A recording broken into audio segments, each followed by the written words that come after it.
Okay, put the plywood over there. Set that box of tools down over there.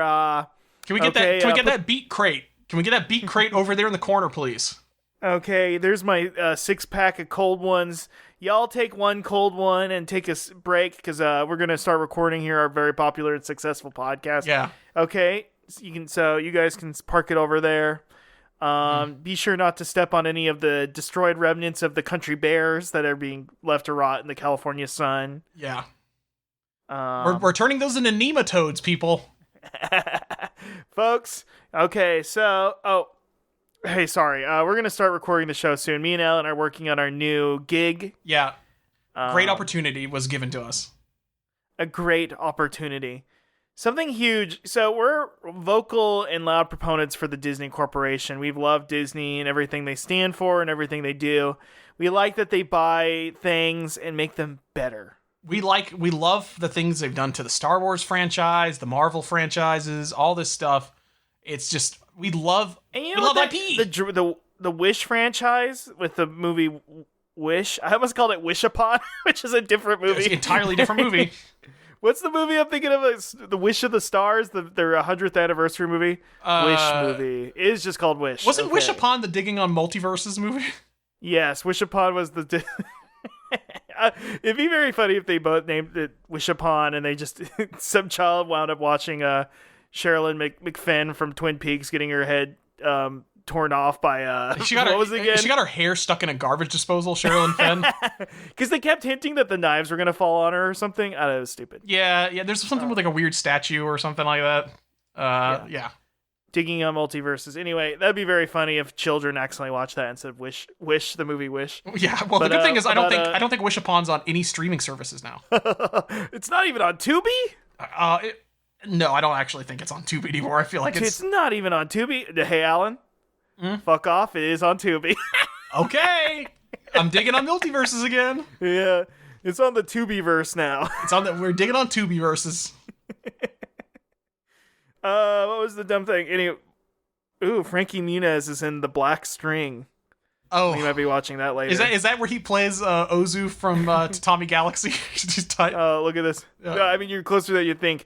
After a one-night stand with a mysterious and beautiful woman, Jonathan falls ill and starts to believe he is a victim of an evil supernatural plot. So it's where Frankie Muniz... That is kind of Tatami Galaxy, though. Gets an evil STD. Well, check it out. Tatami Galaxy is like that, but if the evil STD was in your mind and it was your bad attitude. Yeah, exactly. It's the negative vibes. It's like it's Frankie Muniz. You got to take off those rose-colored glasses or whatever the fuck. I still have not watched The Night is Short, Walk On Girl. I gotta get to that. It's good. Good shit. Good shit. I always love seeing that big old chin motherfucker. I love seeing him and his dental hygienist GF. That's how I'm trying to be. For real. So we have been hired to redo the Star Wars hotel. Sorry, Russ, please. It's not a hotel. Oh, it's Galactic Star Cruiser, a Star Wars experience. Yes, please. And, of all the great IPs in the Disney portfolio, they let us just have a pick. They let us have a pick. And of course, we had to choose Doug. Doug is back. They've been sitting on the IP for too long, and they said they want to do something bold with it. They wanted to, Doug could just come back as a Disney Plus series nobody watches, but they are doing like instead, old Doug. They're doing like the elder Doug at some point, right? Like we had a whole thing. Elden Doug. That's very funny because this is kind of a role playing experience. Well, yeah, you get to make your own Doug Sona when you come in here, and the characters will all interact with you. Yeah, your own Bluffington style character. You could be a new kid that moved into town. You could be a kid who just moved there. You could be a dink. You could be a kid who was in juvie and you're friends with Roger. There's different factions. There's different factions. There's the Doug faction, there's the Roger faction, then there's the Dink faction. The Doug faction, and there's quests, like for one, you have to talk Doug. Doug is there. There's Doug walkarounds. Yeah. There's Doug walkarounds. Don't worry, it's not like the Star Wars hotel where the characters you like aren't there. It's all the characters. Uh-huh. And for the Doug quest, you have to convince Doug it's okay to just go swimming in a swimming pool without a shirt on. You get texts from Doug on the app, and he's like, I'm really scared about swimming in the pool without my shirt on. What if Patty sees my love handles? And it's like, Doug, what if Patty sees? Yeah. She's like, what if she sees I don't have any chest hair? It's like, Doug, you're like 10 years old. It's okay, man. Doug's like, please help me. I'm afraid to eat olives because I'm afraid I'll choke on the pit. And like, just take it out first, Doug. You get your Doug and you can see your Doug affinity score increasing in the app. Doug has come to respect you. Doug will remember this. Doug will remember this. And then conversely, if Roger's like, hey, new kid, I'm gonna help me set up a prank on Funny. And you put a bucket over a door or something like that, that kind of stuff. Well, you scan a QR code on a bucket, and that lets Roger know, oh, there's a bucket there in that storage room. And then later on, on the next day, during like the dinner theater part of the show, he'll put a bucket over a door, and you're like, that's the bucket I scanned. Right. Yeah, that's what happens. And then we have we have the live performance from the Beats during dinner. Oh my God, get ready. Yeah. It's gonna be so huge. They're gonna be doing all the classic Doug hits. They're gonna perform. I know they didn't actually do the song, but banging on a trash can. Yeah, well, they'll do it with the Doug characters. They'll come up on stage. Right. With them. I mean, what's the? I can't remember the title of the song. Killer Tofu. I need more allowance. Killer Tofu. I'm not gonna do homework anymore. I need more allowance.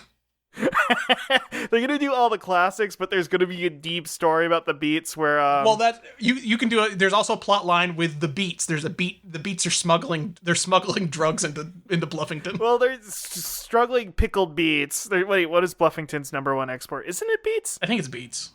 I think the entire economy of the Doug universe is focused around beets. It's like they're kyber crystals or something. The authority of oh my gosh, who's the rich family again in town? I mean, BB's isn't it BB Bluffs? Yeah, Bill Bluff is the mayor, I think. Bill Bluff. Yeah, so Bill. Or is he the mayor? Or just the richest guy? I think he's just the richest guy. I think he's the richest guy.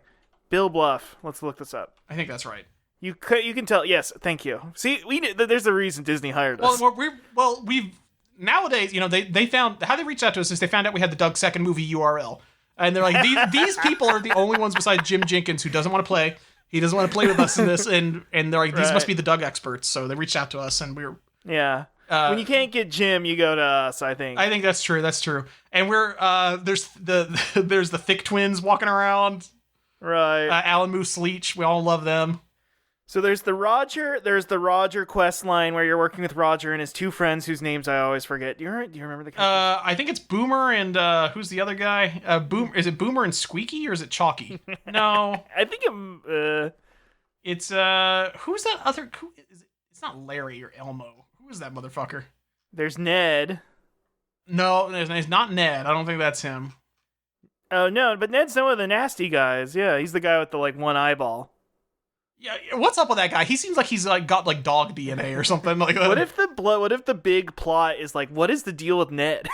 What's the deal with the Bob and Ned? What did he see that lost his one eye? It's almost like a Greek myth. It is Ned. Yeah, Ned's the one with the one eye, and then Willie is like the orange guy, and there's two orange guys. There's one orange guy with blue hair and one orange guy with green hair. But you will get to learn some more about them, and then at the end of the experience. At the end of the experience, Doug says, "Hey, listen, I know friendship's very important to you guys. I don't hold it against you that you worked with Roger." At the end of this, so nobody feels like they lost at the end, because it does end with a climactic arcade battle between Doug and Roger. Yeah. I thought it was gonna be like a school dance. Doug has to show off his dance moves. Well, that's impress Penny Mace. That happens. Wow, Doug, you really impressed me. You did the Doug. He does do the Doug. He does do the Doug. Skeeter. Oh, and don't even get me started on Skeeter. Skeeter. You can go to Skeeter's lab, and do some cool.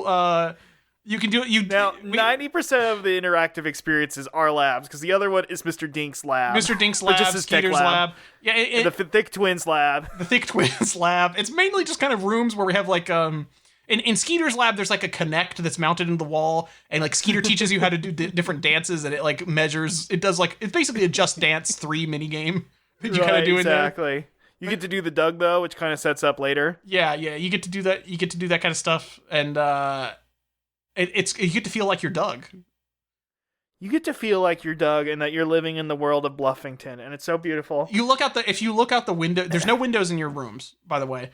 The rooms are, it's like, it's supposed to, the whole theming of this is it's like they built a new like dorm expansion to Doug's school, and you're like the first class that's moving in here. So it is like that, but there's no windows. We do have screens that show you like a cartoon Bluffington exterior that you can look at. Yes. Yeah.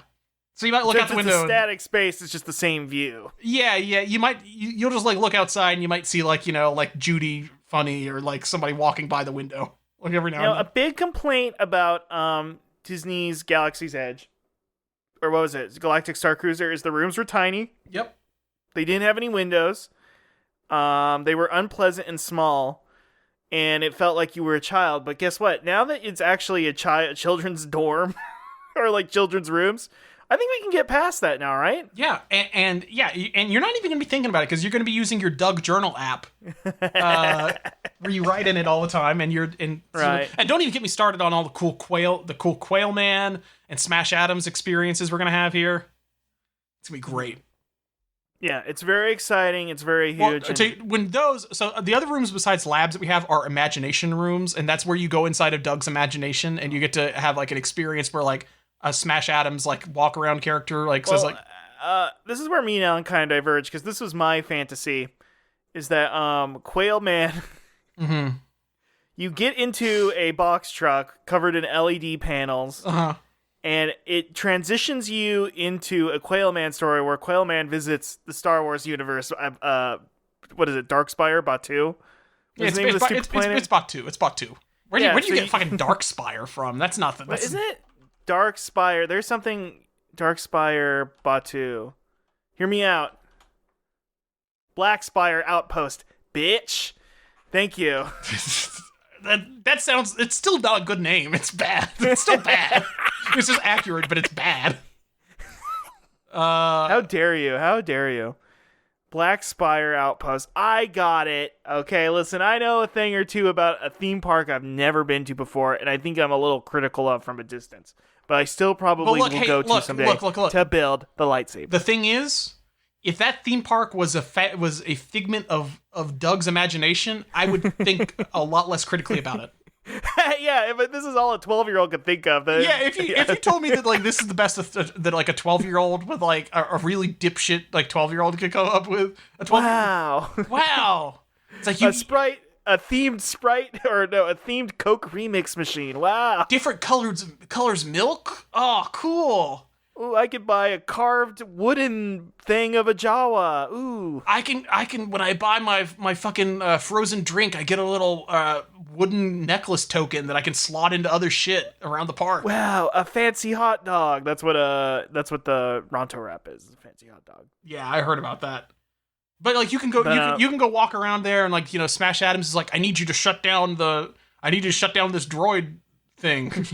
And you scan a QR code. It's cross-branding. You scan a QR code for it. When people think of Star Wars, they're going to think about Doug, too. Because they're going to think that Star Wars is just something in the Doug universe. Well, and now we have to be really careful here because we don't want them thinking about Doug's, the species that Sebulba is. Well, I mean, Doug, Sebulba got pussy. So yeah, maybe that's just Doug's like childish. Doug wishes he could be Sebulba. Oh, it's true. Doug should actually have a new persona that he kind of like imagines in his head where he's a pod racer. That's true. Yeah. That'd be pretty cool. That'd be pretty cool. Also, Alan, I have... Oh, no. What happened, Russ? Our project got canceled. No. What? How? They've decided to go in a different direction. What is it? What are they doing? They're going with a dinosaurs-themed hotel. Oh, God damn it. Don't tell me that. That's right. Oh, They're going to turn the restaurant into just a big version of the kitchen from dinosaurs, and baby, what is his name? Baby Sinclair. Baby Sinclair will be the performer, and you're going to hear the full Baby Sinclair song. Oh, God damn it. I'm the baby, gotta love me. You're going to hear, he's going to perform it. Not the mama. No. Not the mama. Oh no, Earl will be walking around. Walk around Earls? No, don't tell me that we can walk around Earls. You can go on Earl quest line where you could go to where you help him get his VCR running. Dinosaur VCR. You help him get his VCR running. At the end, you like you help me avert the Ice Age for one more day. Oh no, Robbie Sinclair is gonna ask you for girl help. I'm sorry, Alan. They're replacing our lab with one where you get to teach them how to do a mating dance. What the fuck? They took my Skeeter dance idea and turned it into a mating dance. They took it from us. It's been stolen. It's been stolen. What the fuck? Wait a second, Russ. These crates that we've had all these college interns moving in here. I noticed that they underneath our Doug stickers, there's dinosaur stickers. These are dinosaur themed crates. What the fuck were they? What kind of scam were they running on us, Doug? Russ? I called you Doug for a second because I'm so in character right now. Doug became real to you. Doug's become real to you because you've gone so deep into the IP. And it's definitely doesn't have to do with me creating a patty mayonnaise tulpa in my mind. It definitely doesn't have to do with that. What am I gonna do with all these fucking off-court buddies, Russ? What am I gonna do with all these off-court buddies? We were gonna sell these in the gift shop, and now we can't. What the fuck? Oh, and we were the ones who personally put the money up to get these built, so we have to figure it out on our own. We had some shitty sweatshop make all these shoes, and now we've got all these off-court buddies we gotta move. What the fuck? Maybe we can convince Disneyland Shanghai to invest in a Doug. That's what we gotta do. Yeah, that's what we gotta do. We gotta take this Disneyland Shanghai. I bet they still like Doug. I cannot believe we got usurped by I bet they like I bet they like Doug there because like, have you watched those videos of like the Japanese lady reacting to Smiling Friends? Yeah. Where she's like, "Wow, remember Charlie's so cool." That unverified post that claimed that the voice actress for Goku voiced Doug, but we have no proof of this. I think that's actually true, Russ. It could be. Have we heard it? That might be lost media. Japanese Doug might be one. That means we don't know, Alan. You can't be like, it's real. I just haven't seen it or heard it. This is on the Lost Media Archive. Let me pull this up here. It does say, according to the Lost Media Archive, it does say it's Masako Nozawa does Doug funny. But I can't... It cannot be found anywhere. The only way we can confirm this is... Well, okay, if you go to the Internet Archive and pull up the Nick Japan page, which I can't do now. I think it's been wiped. The archive. This is like the fucking. This is like the fucking the shit on fucking on Camino or whatever the fuck. It's like been deleted from the Jedi archives, Russ. They're hiding the truth of Masako Nozawa Doug. What's going on here? There's oh man. There is a blog post. Why can't I translate this? Why can't I? I'm seeing multiple places. The dubbing database says that this was on NHK General TV, and that it is Masako Nozawa. Plays Doug funny. When I hear it, I'll believe it, Alan. I want to believe it. I really want to believe it. I want to believe. God damn. But no, what I was gonna say is, I think like, you know how like that lady, that Japanese lady on Twitter has been like posting those videos of like how much she's like, wow, Charlie was really cool. He grabbed that guy's gun. He grabbed like DJ Stink's gun or whatever the fuck, that, you know, that one scene from like season 1. He's like, he was so cool. Like in Japan, we don't have guns, so I would be terrified. It's like, this is just a cartoon. Like, I don't know what your deal is, lady. But I feel like they watch Doug and they're like, wow, America sucks. It's like all their guys in China, they might like it because they're like, wow, America sucks. They just eat beets all the time and like cry about girls and like not wearing shirts in the pool or something like that. Just deal with it. Just deal with it. Just deal with it. I don't care. Like, I think Doug is so whiny. Yeah. But like in a funny way, versus us who are like, I think, very annoyed. I just had a horrible idea. Is James Cage White the Chinese Doug? He's kind of Chinese Doug. I do feel like Doug would have gotten married eventually to Patty, and then they would have been. Yeah, the thing. I think we've made this joke before because I vaguely remember on a previous episode, like 50 episodes ago, saying like, I can't have 6, Patty. I am too much. I am too much and bought Steam games. Oh. It's fate. Doug would be into fate. It's fate. It would be. It's fate. It's fate that I couldn't impress Patty at the dance. Oh, damn, dude. God damn. My ass is unemployed. No, I'm not. I'm a podcaster with Hogcast Speedy Delivery, the #1 independent Sonic pizza podcast on the planet. Thank God. I'm your host, Russ Walsh. With me, as always, is my co-host, Alan Black. Welcome, Alan. Thank God we've got this secondary income stream to rely on. all this free money. I mean, podcasting is basically a scam because every click you get on it, $1 right in the bank account. I'm getting all those emails saying like, we loved your episode where you talked about Hotep Mori Calliope. We want to sponsor you. I want you to let me on your show so I can talk about engagement deals or something. We're getting emails. Mori Calliope messaged me and said she liked it and she thought it was funny and that I'm kind of handsome. If I ever came out to Japan, we might be able to link up like Spot of God and Pushisti. Russ and Mori Calliope linked up. Need it or keep it. Now, have you heard the song yet? Is it good? The Pushisti and Spot of God song? Yeah, I've never listened to it. No, they didn't talk about Hustle and Grind Set enough, so I didn't listen to it. Okay, you know what? I'm gonna do a live react. Pushisti, Spot of God. I've never heard the song. All these years referencing it, and they're perfectly fine. Trap artists, right? I've never heard anything they did. It sounds like every other. Yeah, are they just like SoundCloud guys? Is that what this kind of sounds like? Yeah, okay, that's fine. He's just walking around without a shirt on. Yeah, it's cool. I look. Hey, look. Is it swinging guns around? That's pretty cool. Better than Mori Calliope, I guess, right?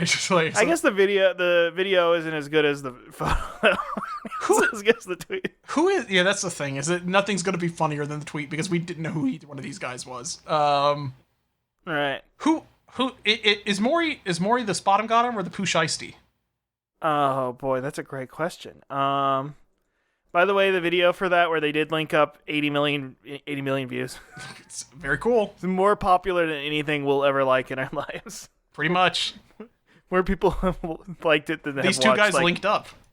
Yeah, they linked up, and it was important. What were you asking again? Who's the? I think Mori is the Pushisti. I don't think I'm ready to be the Spottom got him. Okay. Yeah. Who would she link up with? Like, would it be like another weird VTuber rapper? Not Tom McDonald. I think she's smart enough to avoid that. Tom McDonald can't leave his room because they'll kill him. So maybe he could become. She can't leave her room because she's a cartoon. Because she's a cartoon.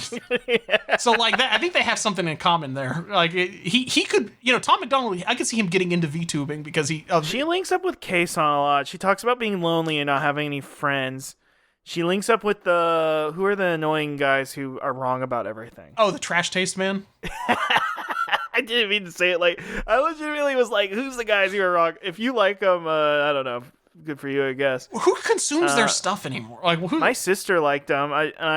She was like, it's just, mind off listening to. I mean, I get it. I feel like they're just funny because they're like the least qualified people on Earth. I feel like I'm more qualified to talk about this stuff than them. I think there's the whole. I feel like the thing is with them. If I'm going to listen to somebody talk about like what anime I should be watching or whatever, it's not those. I don't want to watch the same shit that they're watching because I feel like they don't have good. I mean, also you're not endearing me to your show by saying you have trash taste because I believed that before even knowing anything about you guys.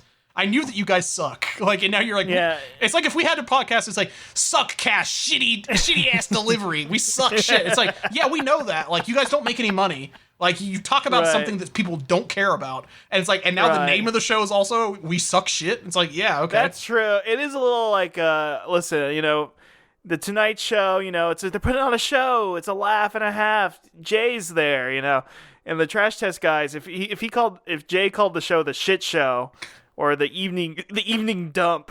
The evening dump. Hey, Kevin, you see this here about this? I got corn in my shit now. It didn't digest it.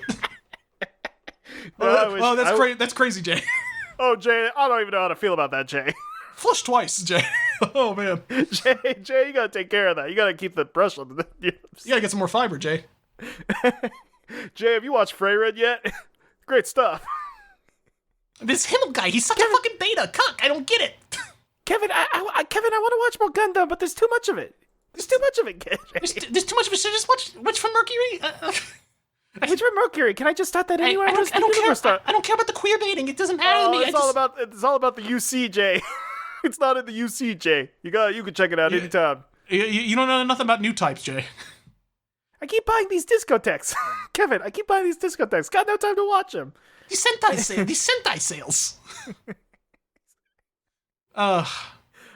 Jay. I just toured everything, Jay. Anyway. I don't like tort. I want to make sure that the voice actors get money. Oh, Jay, that's not how that works. I'm sorry, man. Hey, man. Oh, man. Anyway, I really like the thank you, idea of everybody. anime Jay Leno. Do you think Trash Taste would never ever do this? So you know we're the superior show. Trash Taste would never dream of what if Jay Leno liked anime. What if putting two things together? What you can't reach the peaks of Yeti t-shirt comedy that we're doing right here. Putting two things together and then doing a funny voice. That's what comedy's about, baby. Look. That's what the laugh and a half's about. You didn't grow up with ThinkGeek.com t-shirts like we did.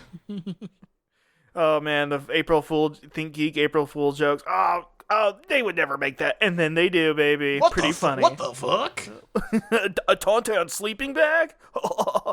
I'm sure somewhere deep in my Twitter archives that I 100% have a tweet that's like, I would so 100% buy this. I owned multiple Think Geek t-shirts, and you know what the fucked up thing about it is that my mom still wears those t-shirts. Like because it's like t-shirts I wore when I was in like middle school and like early high school, and I just like stopped wearing them. And my mom's like, yeah, these are like oversized t-shirts. I'll just wear these when I'm working in the yard or something. So she's wearing like a fucking like Big Bang Theory, like fucking Rubik's Cube t-shirt. And it's like I had to like confront my past like every time I see her like working in a garden. My dad has some of my shorts. My mom still wears my JPEG shirt. Wow. It's like, wow. Those guys don't do that. They guys have not done that podcast in like over a decade. Yeah. But yeah, so, you know, shouts out to t-shirts and buying. I actually did buy. I keep saying I'm going to quit buying t-shirts and then I wind up not. What you buying? Oh, you bought the cool Uniqlo Star Wars shirt. I bought the Uniqlo Star Wars shirt that the front just says Star Wars Episode 1 on it. So cool. Honestly, I should wear that with my Bugmain Star Wars Episode 1 hat, and that'd be a cool fit. That's cool. That would be a good fit. And then the back is the iconic Anakin Vader poster, you know, where it looks like the shadow looks like Vader. Yeah, that's pretty cool. I wanted like a Uniqlo like Sebulba or Watto or, you know, my favorite characters from the movies. Your favorite characters. I feel like there's a franchise out there for you, Alan, that is just creatures. That's the most creature oriented? I guess it's Strange Magic. It's probably like Dark Crystal or something, right? Like it's like Dark Crystal's a little dry. I mean, like Labyrinth has a lot of nasty guys. Labyrinth has a lot of weird, nasty guys in it. Labyrinth much more fits the billing because they're all weird little guys. Labyrinth is like one of my favorite movies, so I get it. Yeah, Dark Crystal is to me is the ultimate. Like, I love that movie. I enjoy it. I think it's boring as shit, and the characters are not interesting at all. Yeah, really, I like the puppets. That's a tough watch of a movie, but I do like it. Yeah, I mean, Labyrinth is the better version of that because it's got all the fucked up puppets. I like the fucked up puppets, but then it's like David Bowie's there singing a song. And they're funny little guys. They're funny guys. They dance around and shit. Like, it's like... all the characters in Dark Crystal are, like, depressed. Like, they have, like, clinical depression. That makes sense. I don't blame them. I get why they are. I would be depressed if all these Skeksis were running around, too. Yeah. If all my Puggle friends are being captured and having their life sucked from them. Yeah, that's what I call marriage. Am I right? Hey, come on, Alan. Please, calm down. Okay. Speaking of marriage? No, speaking of special effects, I saw Planet of the Apes. I saw that new Planet of the Apes movie. The old one? Like the No, they blew it up. No. You crazy bastards, you blew it up. Get your hands off me, you damn dirty ape. None of that. I saw the new Planet of the Apes. Kingdom of the Planet of the Apes. Did you watch all the previous Planet of the Ape, the recent trilogy? I have only ever seen one Planet of the Ape in my entire life. Really? And that's the one with James Franco. The first one. He tries to cure Alzheimer's. Well, no, it's not the first one. No, the first one of the reboot series. Yes, where he made the monkey sniff the special medicine that made him smart, and then the monkey fought. I shouldn't say the monkey. The gorilla. Where's the chimp? It's fine to call them. We saw the Clint's Reptiles phylogeny video. This is something, I don't know if enough people know this. The distinction between apes and monkeys is bullshit. Because all the old world monkeys, like baboons and stuff, are more closely related to gorillas and chimps and us than they are to the new world monkeys of South America. So like, right. if you want to call South American monkeys and old world monkeys the same shit, they're very distant related, and then also that means that all the apes are also monkeys. So it's fine to call them monkeys. It's fine. You just sound like Frieza when you say it. Well, Well, I never want to sound like Frieza. I'm not a landowner like some people on the podcast. So anyway. I am a lot like Frieza in that of the two of us, speaking of like clades and distant relatives, of the two of us, you are much closer related to Frieza than I. Yeah, that makes sense. Yeah, I mean, I am always threatening to like blow up people that walk into my yard with like a ball of energy from my fingertip. Yeah. When people come knock at my door, I tell them I'm not even in my first form yet. So this is my final form. I'm gonna blow your ass up. No, the argument you could make, and I'll make an argument for you, Alan, because that's the kind of fair and balance. Thank you. I know I'm a Republic crazy, and you're a we meet in the middle when it comes to loon. Yeah. Is that my little brother does own like 3 properties, and like 2 of them are Airbnb. So yeah, like, I might be he's more. I may be a cooler. That makes you a cooler. I think you're cool. I may be one of the heaters actually. I don't know. This is the first time you've heard it, folks. Alan said I'm cooler. God damn it! You tricked me. What the fuck? the best laid plans of Russ and men. Yeah. Anyway. Yeah. See. Look. Being a homeowner is inherently evil. It is the only way that your vote matters in America. I'm sorry. It's the only way. The entire political establishment, it bends around my will. But I mean, was it not RXK nephew who said every landlord he met was a crackhead? It's true though. It's true though. OG tried to teach me about real estate. He was reading books about real estate when he was in prison. Yeah. I know too much about that song. I just talk about that song too much. I mean that song is like burned into my memory. it's every line from that song, and then I'm a landlord. Like what is it again? I'm like Resident Evil. Get out of my residence. I'm evil. Yeah. God damn, that shit's so cool. Pretty good. I mean, I'm glad that people always say like, oh, Drake didn't really do a good response to Kendrick. The beef kind of fizzled out. It's like the beef fizzled out because RXK nephew dropped that song where he said, Kendrick, why are you picking? He did Alan Moore magic. He did Alan Moore magic. He said, Kendrick, why are you picking on the weak? If Drake has a BBL, I feel bad for him. You're beefing on the internet? We're just quoting lines from the song. You're beefing on the internet? To beef with somebody on the street. It's true.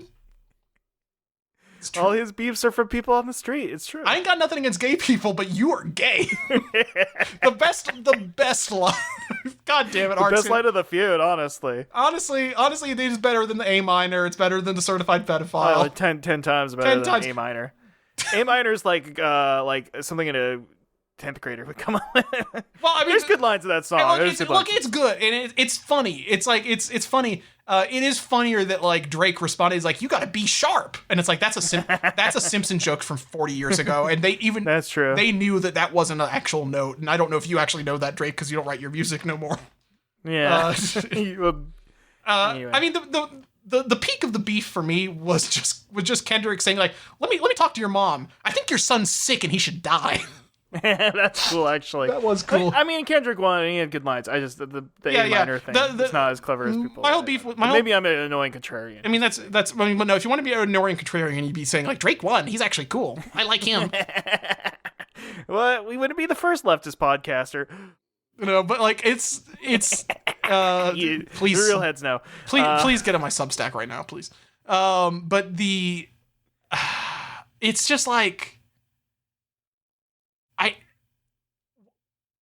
What do you do if you're Drake now? Like, do you just kind of hope that like people don't scream pedophile at your concerts for like the next few years, right? Or do you just like lay low for like a couple years? I mean, he made enough money. What is he like? But does he play at the whole business guy thing? I don't know. Like, I have real estate and deals everywhere. Like, the last I heard about Drake was Slime You Out, and people didn't like it, but it was like his last number one, right? Did you see when he was like pouring actual Nickelodeon slime on people at concerts? Did you see that shit? Yeah, I think I did. Did you see when he was wearing the Pitbull fursuit? Can I? We shouldn't talk about my work, but I was subbing for kids the other day, and I brought up that they were reading a book. I'm like, oh, it's like a soap opera, like a Degrassi. And they're like, what's Degrassi? I'm like, oh, it's the show that Drake came from, and they were all confused. Like, what do you mean by that? Drake isn't a TV actor. He's a rapper. I'm like, okay, kids, you remember that gif of him getting a boner? Do you remember that? I did say that. I did not say that to kids. Did you remember that gif of him getting shot in the hallway by that guy?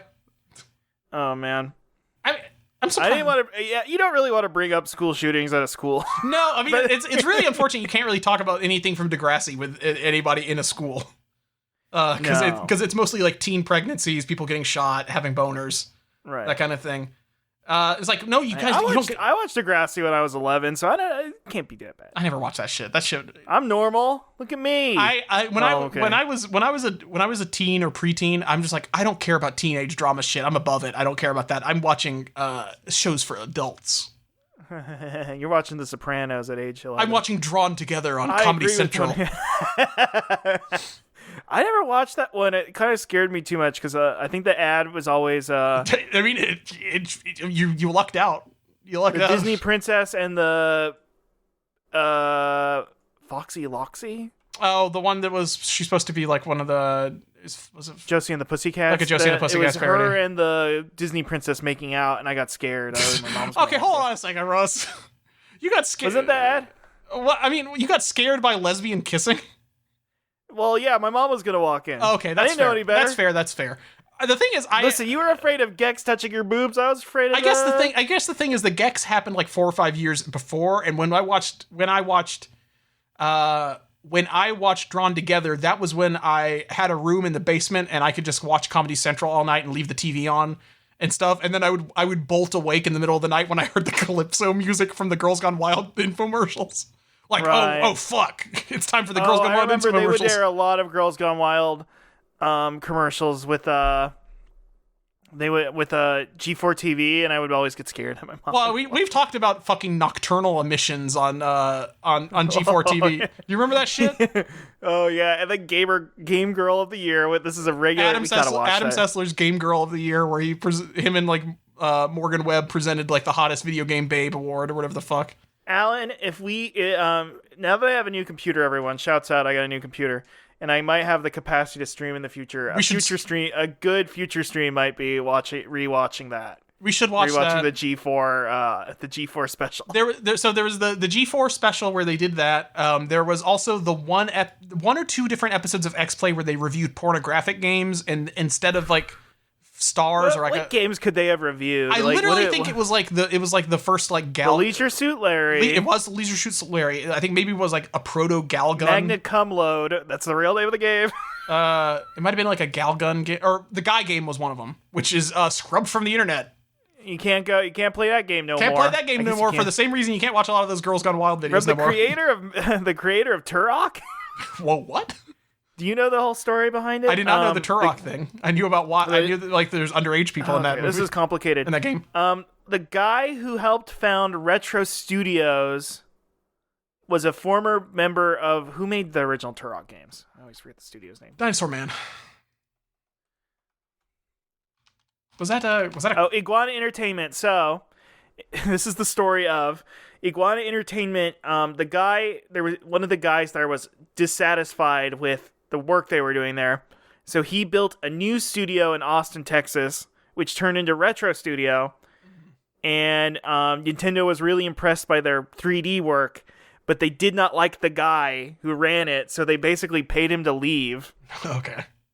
So, and then he went and made the Guy game. I wonder why they paid him to leave. He seems like such a normal guy. Yeah, so the guy who made the Guy game was kicked off, and the people left behind made Metroid Prime. So good, the Guy game or Metroid Prime. Take your pick. Take your which pick. You prefer? Do you think this?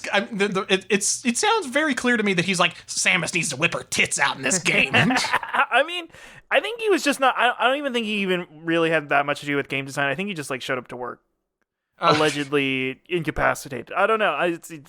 No. You know, this isn't anything like code. This isn't anything like Code Monkeys taught me about the video game industry. I'm more of I think more of a grandma's boy when it comes to the game industry.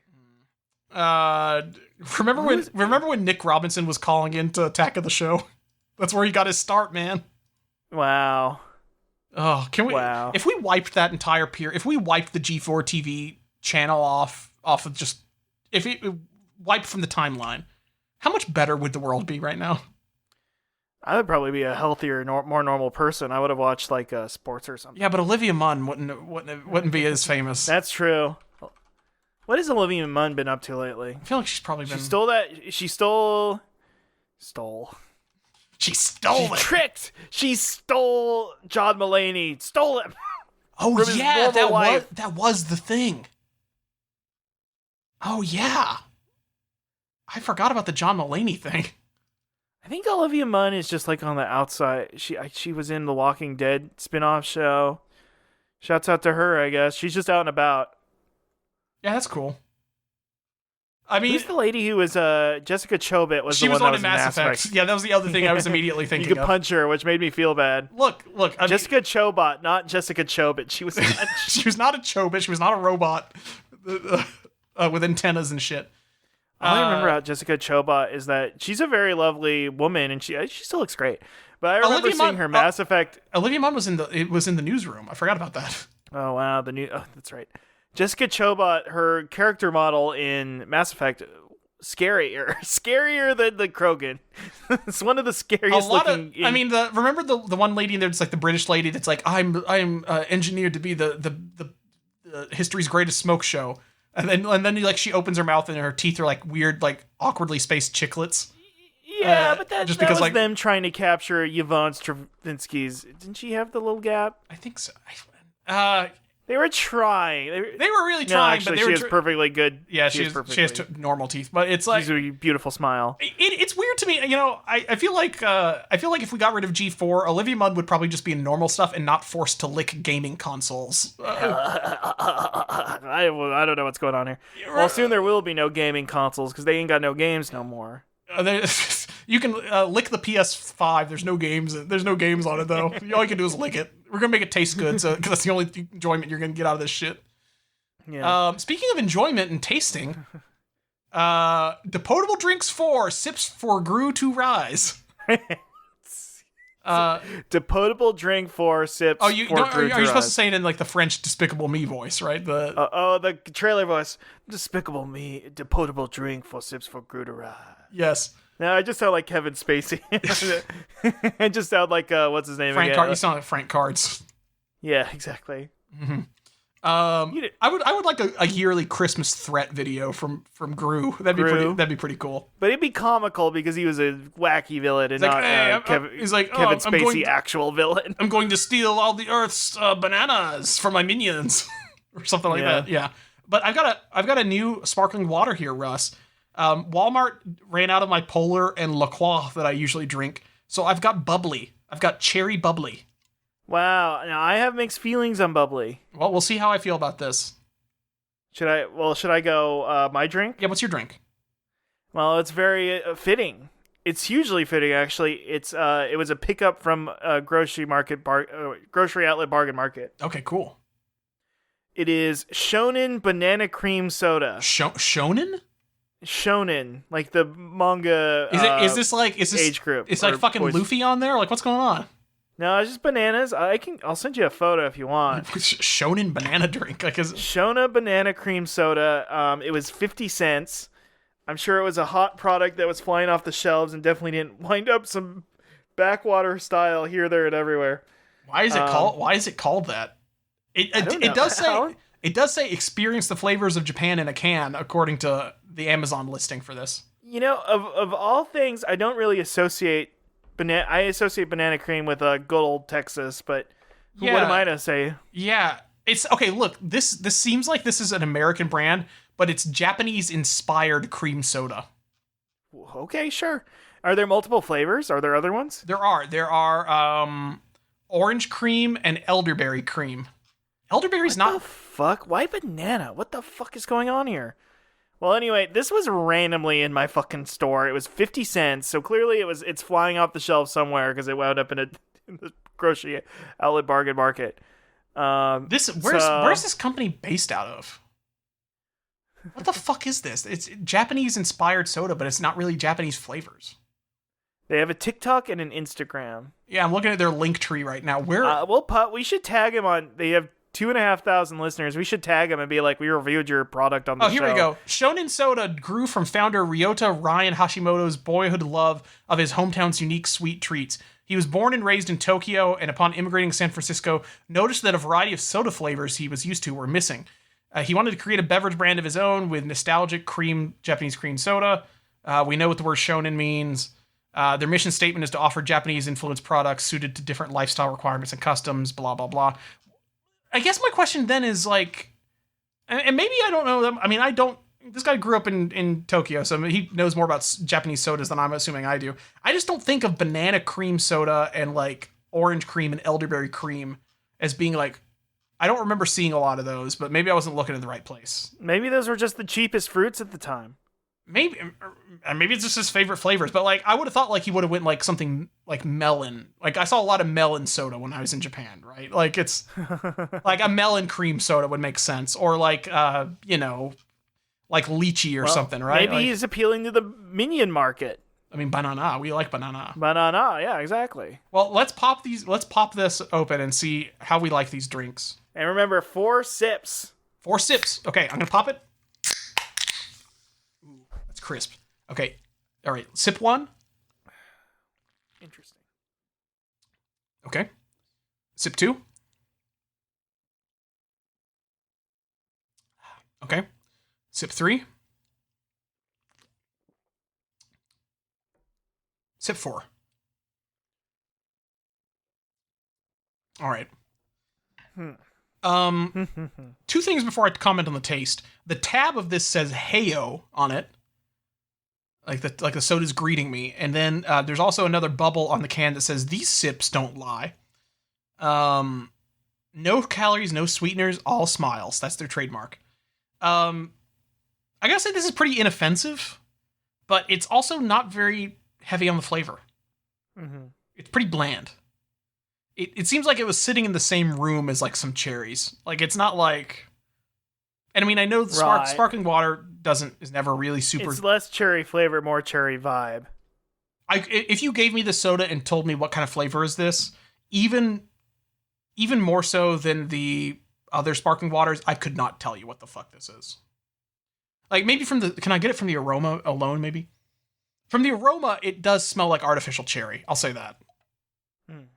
But that's about it. Like, the taste itself, there's nothing. Olfactory. They're going more for the olfactory than they are going for the bouquet. buds. The bouquet of cherries. The bouquet. My banana sodas taste like drinking melted runts. It's pretty intense. It's not horrible, but you have to like if you do not like this flavor, it might as well just be drinking just like yeah. I don't really... You know when you drink like a Jones soda and it does kind of taste like a little bit of an upgrade? Not much.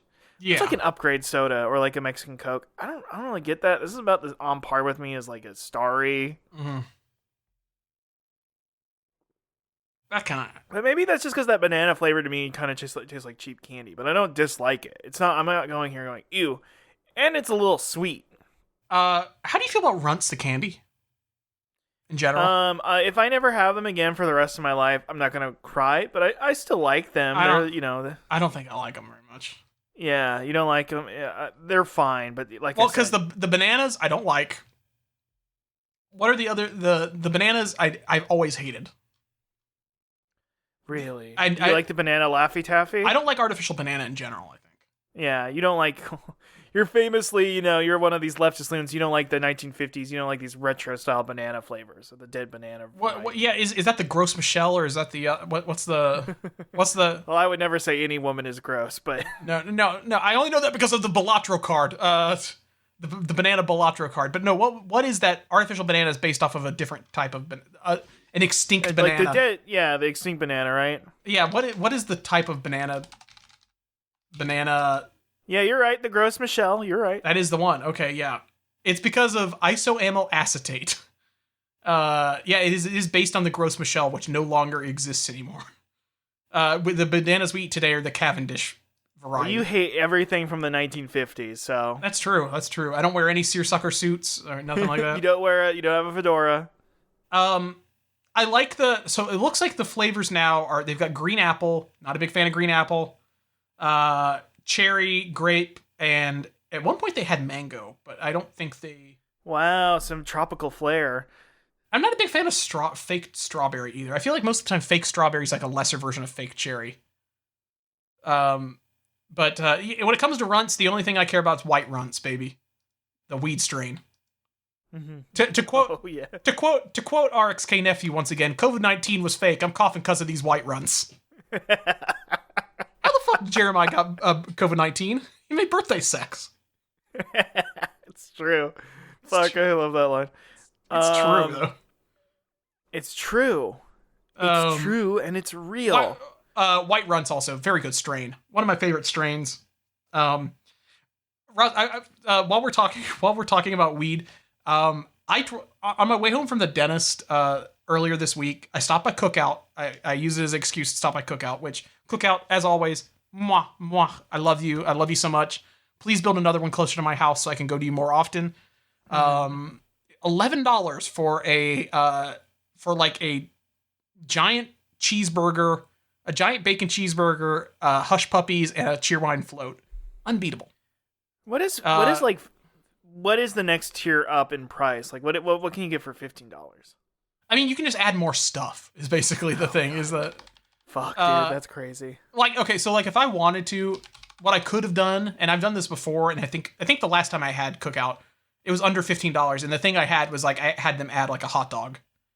Like, let me get a hot dog, hush puppies, a cheerwine float, and a double. Hot dogs are pretty solid. I mean, they've got different ones.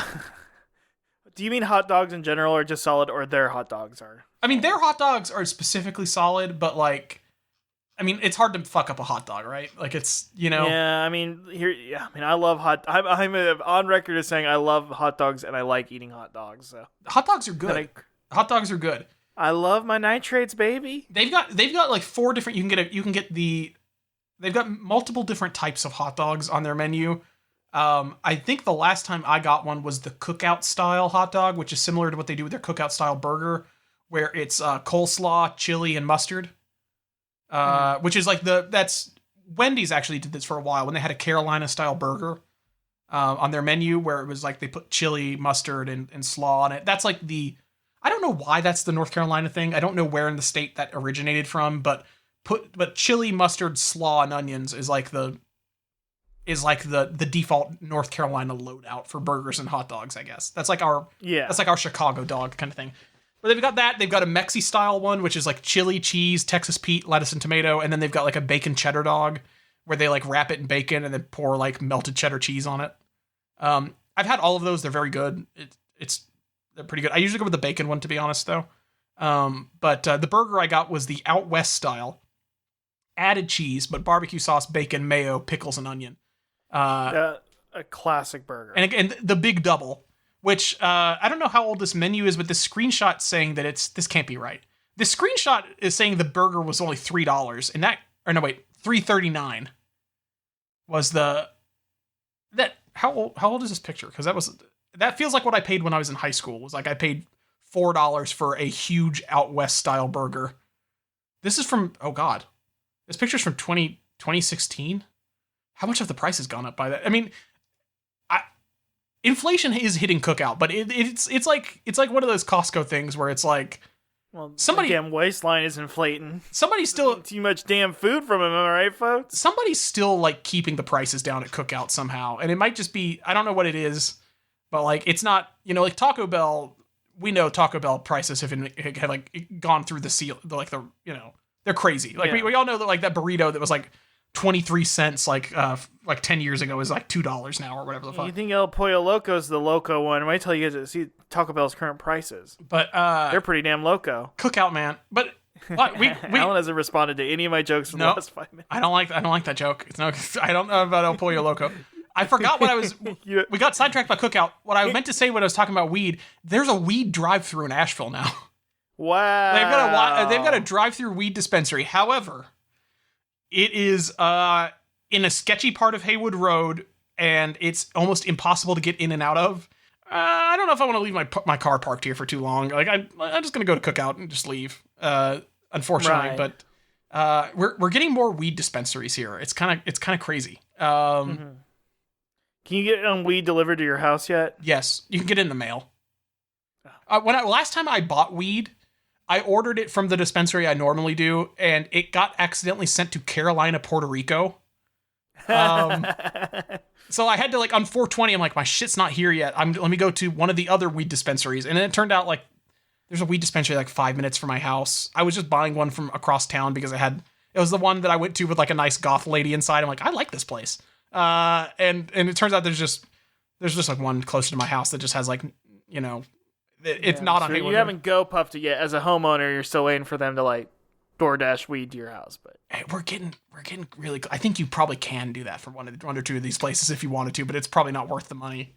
I feel like that's the button. That's their emergency button they're trying to hit to make sure they can win this election, but they can't even do a good job on the weed thing. Right. It's pretty funny, but if that means I can get a medical card, then it's over. It's just I'm just going to be doing that now. I'm just going to be buying medical weed. I won't even have to get the fucking Delta 8. He's going to try and then wind up getting Delta 8 banned too. I feel like that's going to happen, is that somehow this is going to get sent to a Senate committee, and they're like, we fucked up. We didn't even want Delta 8 to be illegal. So now it's all, the Republicans are just going to shut it down and make it more illegal somehow. It's really dumb. If you have any Delta 8 in your system, you get you work to right state can fire you instantly. It's just gonna be so fucked. They have to test it complicitly every job. So anyway, they start putting Delta 8 sensors in all the toilets of employment of offices and shit. It's illegal. It is a crime to test my raw milk, but please sense my dookie for. please test my dookie for Delta 8. What kind of strains are in my piss? Russ, I'm getting a call from one of our friends right here. Do you have a minute? Oh. I can back off from the podcast for a minute. Do we have anything running with this friend that I should remember? Well, we had that big movie, the big movie release, and then we had all the Boonta Eve guys come by.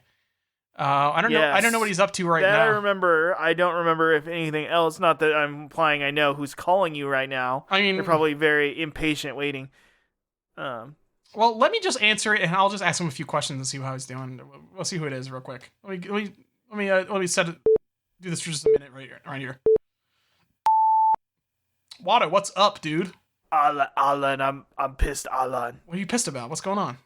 Oh, the wokes aren't censoring real comedy, Alan. Are they saying that you couldn't make a Phantom Menace now because of woke?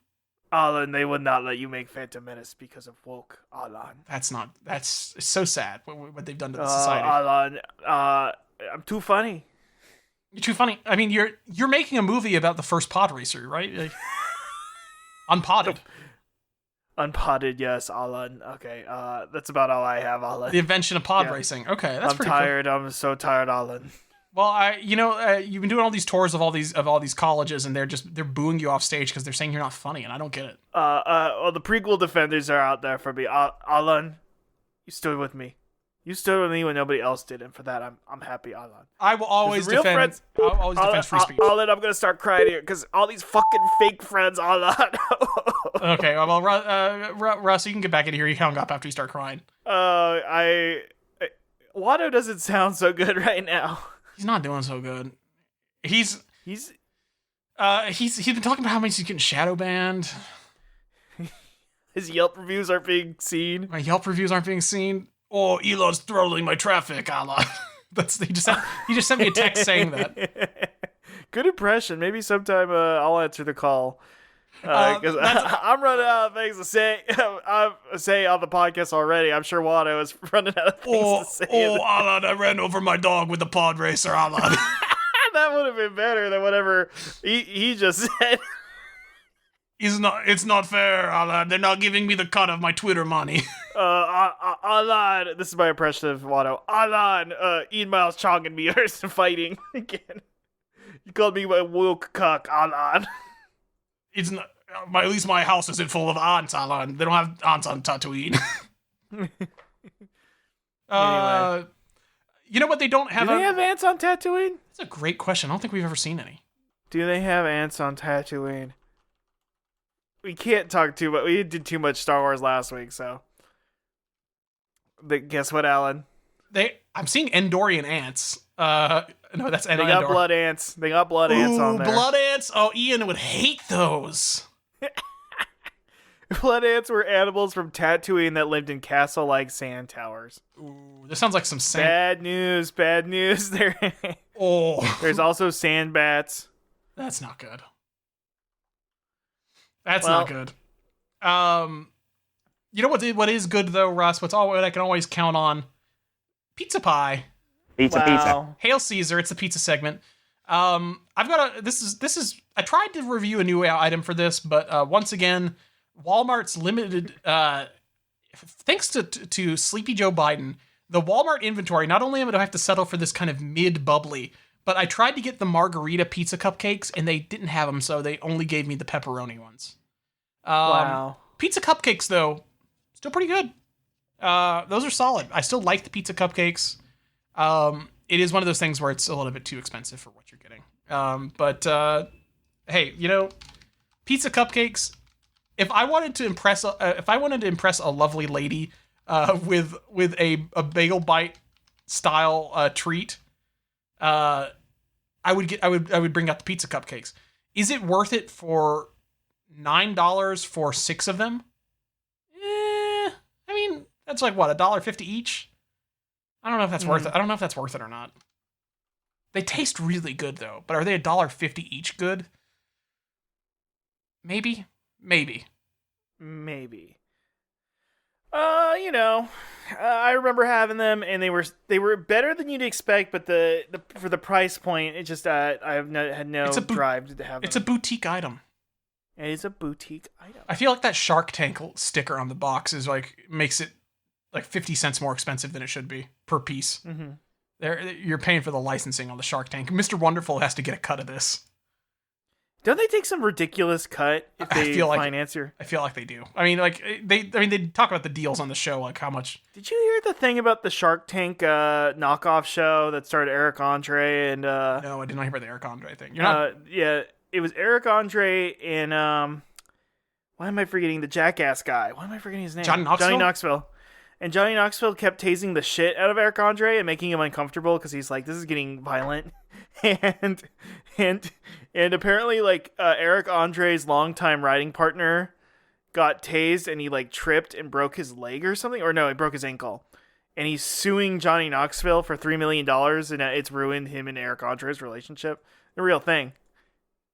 Johnny Knoxville, I feel like he's not the guy. Demon? He might be a demon. He might be some sort of like You think Mancow's out here? Well, Mancow, he thinks most people are demons, but okay. In Johnny Knoxville's defense, and not usually I take Mancow's side on these kind of things. Mancow did have the prank where he closed the San Francisco Bridge down, which probably led to somebody dying somewhere. Probably, and he did mail shit through the mail. So that's basically a Jackass stunt, is what I'm saying. That's true. And also, I feel like Johnny Knoxville's a little more clever than that. Yeah, I mean, well, Johnny Knoxville would have crashed himself into a factory, into a warehouse like Turd did. Yeah, you think Johnny Knoxville would have actually have done the? He would have actually drove a car into the side of a warehouse. He would have driven the Trans Am into the warehouse wall. Johnny Knoxville's very important to me, man, Cal. Can you do that as let me see if I can do the voice. Oh, Mancow, he's real important to me, Mancow. That was my Bam Margera impression. Which one of those guys played Crash Bandicoot briefly? Was that Steve-O? Bam Margera was not. Bam Margera was not Crash Bandicoot. I would lose my shit here now. I feel it was Chris Pontius. Chris Pontius, okay. Chris Pontius Pilot. That makes me. I can handle this. I can handle this. It was Crash Twin Sanity. I think he was in. Was he really the voice of? What? I know he was in the ads and shit for that or something. But was he the voice of Crash Bandicoot? I don't think so. Okay, no. I found an ad. I found an old ad on TikTok with Steve-O and Chris Pontius for an ad for Crash Twin Sanity.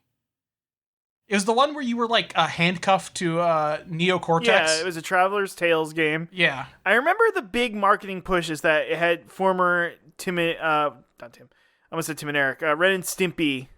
Yeah, it gave me bad vibes. The game gave me bad vibes when I played it. Really? Yeah, I don't know what that was. Wait, really?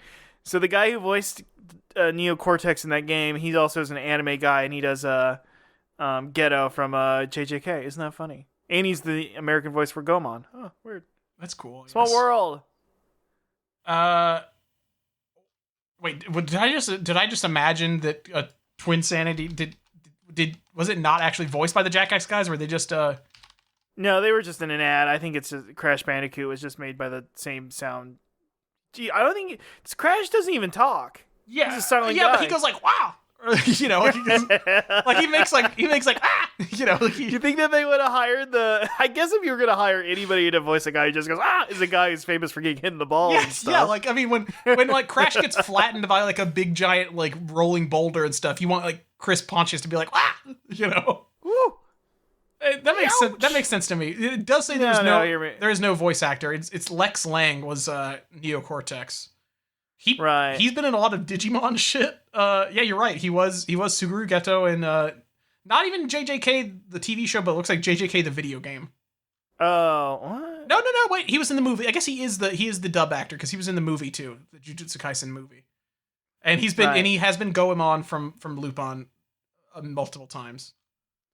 Okay. That's cool. Wait. Yeah. What? He's the guy who wrote Crash Twin Sanity is Jordan Rychek, who was a former Ren and Stimpy guy, and he became famous. And his most famous claim to fame is he was the director of the Groovinians, the famous dead on arrival awful TV pilot for Adult Swim. Wow, the Groovinians, everybody! I haven't thought about the Groovinians in a long time. This I think I'm the only person who thinks about the Groovinians. Lex Lang, Neocortex, also was Goku in Dragon Ball Super. Whoa! Wow, we've come full circle on the Masako Nozawa Doug thing. So true. So true. Doug is Goku, and then also so is Neocortex. Russ, have you had any pizza? I did have a pizza though. It's a rehash a little bit. I did have Jet's Pizza. Ooh. The Detroit Midwestern chain that's just stuck its head into the Pacific Northwest, a la Linwood, Seattle, Washington. Mm-hmm. And let's just say, I got back from my pro wrestling show. Shouts out All Elite Wrestling, Tony Khan. Is this where you met the Twink guy? Yeah. No, that was at the Funko Pop store that I walked past. You met Twinkie the Kid at the Funko Pop store. I met Twinkie the Kid at the Funko Pop store. Also, Funko Pop store not in a great place right now. It was a little sad. I kind of got bummed about the Funko Pop store slowly dying. Were you able to get a Watto Funko before it dropped? No, I didn't. I had to get to the show pretty quick, so I literally just poked my head in, took a photo with the Twinkie, and left. But basically, the Funko Pop store, they have closed off half the store. Oh, man. It got half killed off. The Star Wars and Marvel areas have both been shut down, and now there's just a generic Funko Pop area to replace the extra space. Man. It's just generic Funko. Like, don't you love the Funko brand? I'm like, not really, but I guess I like it better than, I don't know, fucking the Funko version of Star Wars or whatever. There's still Disney stuff there, so I don't think it's a divorce from Disney, but it's definitely, they lean much more Universal and Warner Brothers. So they might be on the outs with Disney. Oh, no. Well, so how was the Jets Pizza, though? Oh, it was delicious. So yeah, I came back from a wrestling show, and I was fucking tired, because, I screamed for 2.5 hours, going like, Okada, kick that bald fuck's head in. Fuck, Bryan Danielson, you're my hero. I swear. Cero Miedo. He did, sadly, no Penta. What? There was no Penta there. I don't think there was a single Lucha guy there. No, Darby Allin came out for the save in the main event. That was cool. He got a concussion. If I went to an AEW show and I didn't get to see Penta or Phoenix, I'd just like, wow. Well, Alan, you might be surprised because you're not seeing a lot of them these days. If I can't scream Animo, then why am I even there? I know. Listen, Penta right now. He's like part of the House of Black, right? Like that's like he's no. Oh, don't even insult him like that. Wasn't he like part of? If Penta was in the House of Black, I'd be so fucking bummed because he would be eating pins. Anyway, we don't need to go to pro wrestling crap. I don't like the House of Black. I do like was he part of like the Dark Triad or something? No, he was part of Death Triangle. Sorry, the Dark Triad is the serial killer personality groups, and of course, Death Triangle is the group he was in. Death Triangle was the work rate heel group that they mostly have just feuded with the Elite a lot. But right now, what happened is kind of the unofficial singles leader kind of guy, Pac, the man who gravity forgot. Okay. He got big timed by Okada, and he's now become. He went from Chad to Virgin. He looks like the British version of a Chad. Have you ever seen Can you Google the bastard Pac and tell me what he looks like? Pack. First of all, man who gravity forgot. What is this? The fucking curse? Hey, come on, come on. The bastard Pac. Oh, look at this guy. Yeah. So he's like the British version of the Chad man. He does look like that. He looks kind of like if Dobby got ripped. Like a little he's bit. like 5'8". He's like one of the greatest wrestlers in the world, by the way. Like he's like legit like top 5 greatest wrestlers ever. Like not ever, but like of recent years. Like I'm always enjoying a Pac match. However, he got beat by Okada, and now his hair is clean. He's not greasy anymore. No! He's lost his mojo, a la Austin Powers. They drained it from him. He got drained by Okada, and it sucks because if I got beat by Okada, you know Okada, right? Yeah, I know the name. Umi's husband from Love Live. Yeah. Yeah. Did you ever see that Okada? So Okada got the job with AEW and moved to America, and she moved with him. Wait, what? She's gonna work remote now. Wait, Umi from Love Live is actually married to Okada? The voice actress. That's pretty cool. Yeah. Well, they were like real people to me, so she's actually married to Okada. Shut up. The Aqua group, they're not real people to me though. I'm not curious. Who voices it? What is it? Umi from Love Live Seiyu. Anyway, hey, I'm moving to America. Goodbye, everyone. Yeah. Suzuko Momori. Her goodbye message on Twitter got like 10 times the amount of views. Or 10 times the amount of retweets that his did. He was like, I'm going to America. And everybody else was like, no, don't leave, Suzuko. We love you. Don't go. It's so funny. That's pretty cool. Now this is me talking about pro wrestling. Anyway, I got back from a pro wrestling show and I was fucking dead tired. And you know what? I still made the half-an-hour drive out to get this pizza. Still good, baby. Pepperoni or great just classic pep. Just because, I didn't want to go full load out. Sure. Maybe I'll go more crazy or maybe even try Hawaiian in the future just to be like, I got it. But I just went classic on this one. Also, I was sharing with my brother-in-law and sister, and they're more pep heads than me. I'm a classic cheeso. I'm a cheese ball. And then... You're eating from that... You were so excited about that cloche full of smoke-filled cheese balls at the Doug Hotel. Yeah. That was going to be so sick. Too bad. Yeah, it was going to be so tight. I'm so sad about it. So so sad about being unemployed again. Yeah. But yeah, so I got depressed by that, but I did not get depressed by this pizza. I loved it. I got to make the 30-minute trek myself to Jets and go get some of that someday. I got. Oh, you have a Jets in your area too? Yeah, I think we talked about this before. It's like 30-40 minutes away from me, so I never go there. But I should make the trek out there. Yeah, that's tough to justify, but it's very good. It's very good. Yeah, it seems good. Yeah, I should do that. I guess the thing with me is that it's like there's a Jets Pizza near me, but then there's also like Pie Squared also does Detroit style pizza. Detroit style, right? So it's like I feel that. So why not? Wait, did they close it? Because I just Googled Jets and it's not showing up anymore. Did they close the Jets near me? No, they've still got it. Okay, whew. I was scared for a second. I was scared that they might have got rid of Jets. I have to drive out to the middle of the Pisgah Forest to go. I have to drive into a national park to go. You gotta do a quest. I gotta go take a quest. You gotta face the shadows and Alan Wake 2. This is like a fucking Chadley quest to get out of there, but it's you can tell I'm the more half glass full kind of guy on the show because Alan's like, oh, it's like a Chadley quest. I'm like, oh, it's like Alan Wake 2. I'm like, you're gonna have an adventure. No, I'm not having it. I'm not having You're gonna be like my dead wife. I gotta get this pizza for my dead wife. who may or may not be alive too.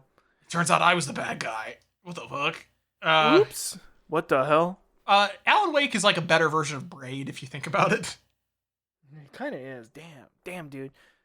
A more finished version. Soulja Boy would play that and he would say, like, this game is not for people who smoke and people who drink. It's not not stupid as hell. It's for sober people. It is for sober people because I played Alan Wake 2 exclusively by smoking weed and drinking, and that shit was like giving me schizophrenia because everybody's whispering, "Hey Alan, I'm the Shadow Man. I'm in your house." Yeah, I guess it's a different experience for you. It's a different experience for me playing in surround in pitch black in my living room, and they're saying my name like, "Alan, hey. Alan, we're talking about you behind your back, Alan. You're gonna be high forever, Alan." We all know you're Alan, high. they stopped. The reason they didn't respond to that message is because they don't like you. You're in the dark place now. Fucked you up. live here now in the dark place, and there's lots of nasty guys here, and we all want to beat you up. What the fuck? And not in a sexy way. God damn it. You were basically like Twitter.com. We're like Twitter. I'm Cat Turd, Alan. I'm gonna get your ass. Mr. Scratch is... I ran over my dog, Alan. Console me. Mr. Scratch is Cat Turd. New Haven to take its U.S. pizza capital claim to D.C. and the halls of Congress. Wow. 100 Connecticut pizza makers are flying to Washington, D.C. on their own chartered jet with U.S. Rep. Rosa DeLauro, who is going to read a statement to the Congressional Record formally declaring New Haven the pizza capital of the United States. New Haven has the best pizza in the country, and it's not even close, DeLauro said. Ask anyone from Connecticut, and they'll tell you Connecticut pizza or a pizza. They call it a pizza, like pizza with an A in front of it. Is hands down, no contest, the best in America. Okay. I'm looking forward to dropping the hammer on this debate and formally declaring that New Haven is the pizza capital of the United States. This is... I don't trust you, is the thing. Why would... You guys are from Connecticut. Why would I trust that you have... Maybe instead of chartering a plane to go bother the frickin' clowns in Congress, why don't you fly us out there so we can prove it? Yeah. I mean, it's either that or Portnoy, right? Like, I mean, who do you trust more? Probably Portnoy, actually. They probably trust him more. But his reviews have been just tanking all these places. Nobody likes him anymore. Send us out there. We'll review any smoke shows you got, too. I mean, we can do what Portnoy does. I can review a smoke show. Yeah. I got all that. Why do they call it a pizza? I don't know. I have been to a pizza place called a Pizza Shoal back in Portland, and that is a thing. It sounds like something we would do if we were doing a fake Italian voice. A pizza. Hey, it's a pizza. A Pizza Shoal. I'm going to pizza school. Oh, a pizza school shoal. Anyway, but like, shouldn't there be some sort of formalized process for claiming to be the whatever capital of the United States? Like, shouldn't you have to have a tournament or something, or like a tournament of power? Yeah, like you should have like, what you should do is like, okay, New York, New Haven, Food Wars. You should do Food Wars. The best pizza maker of every city. Which pizza's gonna make me come? Which pizza? Like my pizza city, the Pizza City. Yeah. Yeah, they're gonna come together and they're gonna battle. Yeah. Which pizza? Whoever creates the best pie, and we know who will win. It's Stinky in that one episode of Hey Arnold where they made the giant pizza pie. It's because he's gonna cut the vegetables with his car keys, like he did in that one episode. A detail that sticks in my head to this very day. Not that I remember much else about the show. Well, that was a pizza puff, of course, because they fucked up the pizza and it made it a pizza puff. And every fucking year, we read a story on this podcast about somebody who makes a larger pizza. They've been just making bigger. You get so mad. Because at the end of Hey Arnold, you know, the guy from Oppenheimer comes out and is like, well, nice pizza until somebody makes a bigger one. and then Stinky just kind of like stares ominously in the camera like, what have God wrought? Like, having a bunch of people from New Haven say, oh, we make the best pizza. That's like when everybody in Asheville's like, we're Beer City. It's like, okay, fine. Like, yeah. It's like, we have a lot of beer here. You have a lot of pizza there. It doesn't make it the best. I don't know what to tell you, man. You have very low opinion of the people of Connecticut. You think they talk like real rubes. I think I don't really like New England in general. First of all, I don't like the old one. I don't like old England. Do you think I want a new one? Forget about it. Hey, there should be some sort of process for this. Get the guys with Guinness involved in this or something, right? Like, I mean, or have Right, like Gordon, I agree. or have Gordon Ramsay or somebody review. Well, maybe not him. He's British. I don't know if he knows much about pizza. He's Right. like, why doesn't this have enough mashed potatoes and peas on it? Putting Some damn shit. milk in his eggs. What the fuck he's talking about? Why you Yeah, I putting don't a know. glass of milk in your damn eggs? What the fuck's up with that? What's going on here? I never got that. Why did he do that? I still don't get that. Do you know what I'm talking about? No, is this a recipe that he was making where they used milk and eggs? He has a YouTube video about how to make the perfect eggs, and his scrambled recipe eggs. is like a Does glass. he put milk? Yeah, He puts milk in the scrambled eggs. puts milk and creme fraiche in it, and it's kind of like, who keeps creme fraiche in their fridge all the time, and who puts a glass of milk? I mean, adding some milk to scrambled eggs, I kind of get. It's Just it's eggs, weird. They work already. I mean, the thing is, like, you don't need to do that. Like, I don't know how to tell you, but like, if you've got cream fraiche just sitting around like all the time, like you're already on some weird shit. You've been reading too much of. You're Gordon Ramsay. You are Gordon Ramsay. Like you already have like a prepped like filet mignon or something sitting in the fridge. Like, or you're making Wellington for every meal, and it's like, I don't know what's wrong with you, but I just feel like you can't just go to Washington and say you're Pizza City. Like is this how? I don't know. Is this, I mean, is this how? the damn leftist loons and spendocrats in our damn political system might just let it go through based on it getting a handful of Well, slices. there's one thing I know about Congress is that they don't let anything go through or get anything done. So hopefully this just dies in committee. Yeah, that's our beer in the middle. At the end of the day, the one thing we can agree on is that they aren't going to agree on anything. And then don't even get me started about how unprofessional the baddie Congress was that the women were yelling at each other. I hate it. I hate when our queens fight. You hate it when yeah, it's true. I couldn't remember her name. Was Bobert one of them? Which baddies are you talking about fighting in Congress? Remember they got mad at, it was a news story where they were all getting mad at each other at midnight or whatever. The baddies were fighting at midnight? I don't remember this because were fighting at midnight. That's what the Revolutionary War poems, right? Like that's what Paul Revere was yelling when he was coming back. The baddies are fighting at midnight. Yeah, one with my land, two with my sea. But no, I mean the last thing I heard about women in Congress was fight. were they like pulling each other's hair? Like, what's going on here? This is a big deal. It was on the news one morning. Okay. House committee meeting devolves into chaos amid personal insults between Marjorie Taylor Greene and Jasmine Crockett. Oh, I am seeing this now. And I think another one. Yeah. Yeah. Is Tiny Dancer playing right now? This is the first time hearing this. We've been fighting. Look, Marjorie Taylor Greene. It's the first time you've ever heard women. She led a great life. That's all I gotta say. Okay, yeah, here we go. Marjorie Taylor Greene made fun of the Democrat lady's fake eyelashes, only to be slammed in response for her bleach blonde, bad-built butch body. Wow. Somebody... To quote my favorite politician, how wooed. How wooed. If I wish Jar Jar was in Congress, I think he'd have a thing or two to say about these for not respecting parliamentary procedure. Yeah. P-USA. That's what he would say. P-USA. That's funny. Ocasio-Cortez called Green a baby girl. Wow. And when Green's like, debate me, bro, debate me, she says she didn't have enough intelligence. This sounds like, you know what this sounds like to me? They saw everybody was paying attention to the fucking Drake and Kendrick beef, and they're like, we got to get people to pay attention to Congress right now, real quick. Let's have a beef real quick.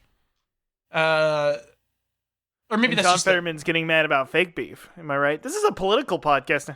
John Fetterman heard about them fighting, and he's like, I'm gonna kill myself, everybody. Nobody's paying attention to me. I gotta threaten to kill myself again. I gotta leave again. I gotta go check myself into Walter Reed to get some more. He really is the guy who's like, I'm only getting 10 likes on a tweet. I'm gonna fucking kill myself. It's just, I fucking hate that. Nobody wants to talk to me anymore. I'm such a fucking piece of shit. I'm gonna kill myself. They hate me because I'm right about Israel all the time. I'm right about everything. I'm right about everything, and they don't like that I'm wearing my tuxedo T-shirt to the fucking correspondence dinner. So I fucking hate that dork. When's his next like election to like see if he gets fucking kicked out of his seat? Because like I feel like everybody in Pennsylvania's got to be like sick of like being represented by like John Reddit man all the time. I'm waiting for a big freeze in Pennsylvania where he'll trip and smash into pieces. I think I posted about. He looks like the chained ogre from Sekiro if somebody shaved him. Like he pisses me off. I hate him so much. Yeah, he's a sucks. He sucks. Congress not good. Clowns. We don't like him. Connecticut actually does have the best pizza. That's my impression of him. I feel like by the time the next election comes around, he might just flip and go independent or Republican. Probably. I don't. Probably. I hope he goes away forever. Yeah. Some fashion. That's my main thought. Look, I never want to encourage self-harm, but if there's one guy that like he keeps making these threats, like I mean, it'd be better for the country. I'm just saying. Oh, they're all bad, but I'm speaking, of course, about the spendocrats. Yeah. You're sending letters to all the spendocrats saying like you take a note from Fetterman. What about the national debt, please? What does this have to do? The debt keeps going up, and I don't like it. The gold standard. They're laughing at us and our debt. Biden inflation. Look at the cost of a barrel of damn gas. I love that that's their favorite thing is like, what's the price of milk? What's the price of gas? These are the I don't personally know what they are because I don't spend any of that and I have an assistant do it for me or something, but I'm very concerned about it. I'm waiting to see how people are feeling about the raw milk thing because that's my new thing. I'm so mad. Do not test my milk. They're putting seed oils on my milk. This is the only way I can make sure Well, I mean, it's like how in some cultures that they want the chicken feet and the chicken head presented next to the dish. Yeah. Just to make sure, you know what I mean? Yeah. To make sure that it's actually chicken. That's me with my milk. I gotta have it all, baby. It's gotta have stuff floating. I want some hairs in there. I want to know it's from a cow. I want some hairs. I don't want you to because if I don't see hairs in there, then it might be soy or it might be almond milk or something, and that's like yeah, it's true. I might get tricked. Seed milks. That's the worst thing. That's the only thing worse than seed oils. Seed milks. Nobody wants that. Seed milk. America's pizza obsession by the numbers. I've got some stats here from the National Association of Pizza Operators. Damn, you're becoming the 538 of pizza. Yeah, please. That's politics. I'm doing politics again. I gotta stop. Yeah, they're calling me Nate Pepperoni. It's Nate Silver. What? How about Nate? Okay, let me try again. Nate Slicer, like the way you slice a pizza. I thought about that halfway through. I was trying to think of a pizza word that was similar to silver, and I just said pepperoni. That's a better joke. I'll edit that out. Okay. Americans consume 100 acres of pizza per day. That's my 100-acre woods, baby. Oh my god. 38 billion. Hot honey on a pizza. $38 billion of pizza sales in America every single year. Wow. 3 billion pizzas every year in America. 350 slices of pizza sold every second. Wow. 46 slices is what the average American eats each year. Now, hold on. Well, maybe we're bringing that up. Maybe we're the ones bringing that up. I was about to say, I was thinking about, how many slices of pizza do I eat? And it's like, well, a lot of what I eat is frozen pizza, and I cut those into fourths, but it's a whole pizza. How do you do that again? No, hold on. I don't actually cut it. You break it against the table again? How do you do that? I use leverage, and I'll send you a video, Russ. Oh, this is more physics stuff. I don't care. But I was thinking about it, 46, I guess it's if I only counted the frozen pizza, I guess that would probably eat 46 slices a year, maybe. Maybe, I don't know. Actually, no, that's not, because one pizza, I eat at least 2 frozen pizzas each month, so that means I'm eating at least 96 slices of pizza. So what happens if you just eat a whole pizza straight? Is that one slice? That's 0 slices, actually. I don't like this metric. I don't like the metric, really. 23 pounds of pizza is what the average American eats each year. That's a more reasonable number. I don't even like the band metric. Am I right, folks? 93% of Americans eat pizza at least once a month. That's true. That sounds about right. 70% of Super Bowl viewers eat at least one slice during the game. Wow. 251.7 million pounds of pepperoni consumed each year. Wow. 36% of pizza orders specify pepperoni as a topping. I figured it'd be higher than that. I don't know. That's only 36% of pepperoni. Among vegetarians and people who might not eat red meat, or I figure like that's probably like I figured that'd be closer to like a quarter is like no meats, no nothing.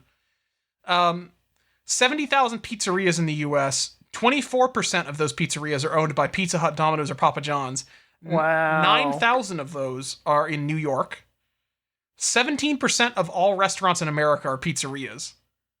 40,010 subscribers to Pizza Today, the leading pizza industry magazine. 40,011 now. I'm going to subscribe. Do we have to subscribe to that? I probably will. And then 5,441 books about pizza on Amazon.com. I guess the thing I'm most surprised about is 46 slices is that seems like low to me. And then 36%. Let's see. If an average pizza is cut into 8 slices. So that means they eat. Yeah, that's not really that much. That's like 6 pizzas a year. Yeah, it's about 6 pizzas, right? That's like 6 whole pizzas in a year. And I'm eating, and again, it depends on it depends on where you're ordering it from, because like they cut them in like different.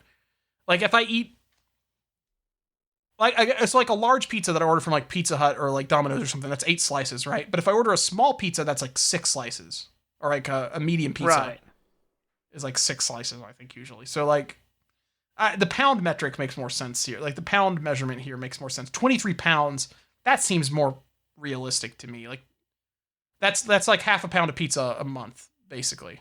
Which that still seems slow. That still seems low because, again, I'm eating like 1 or 2 whole frozen pizzas every month.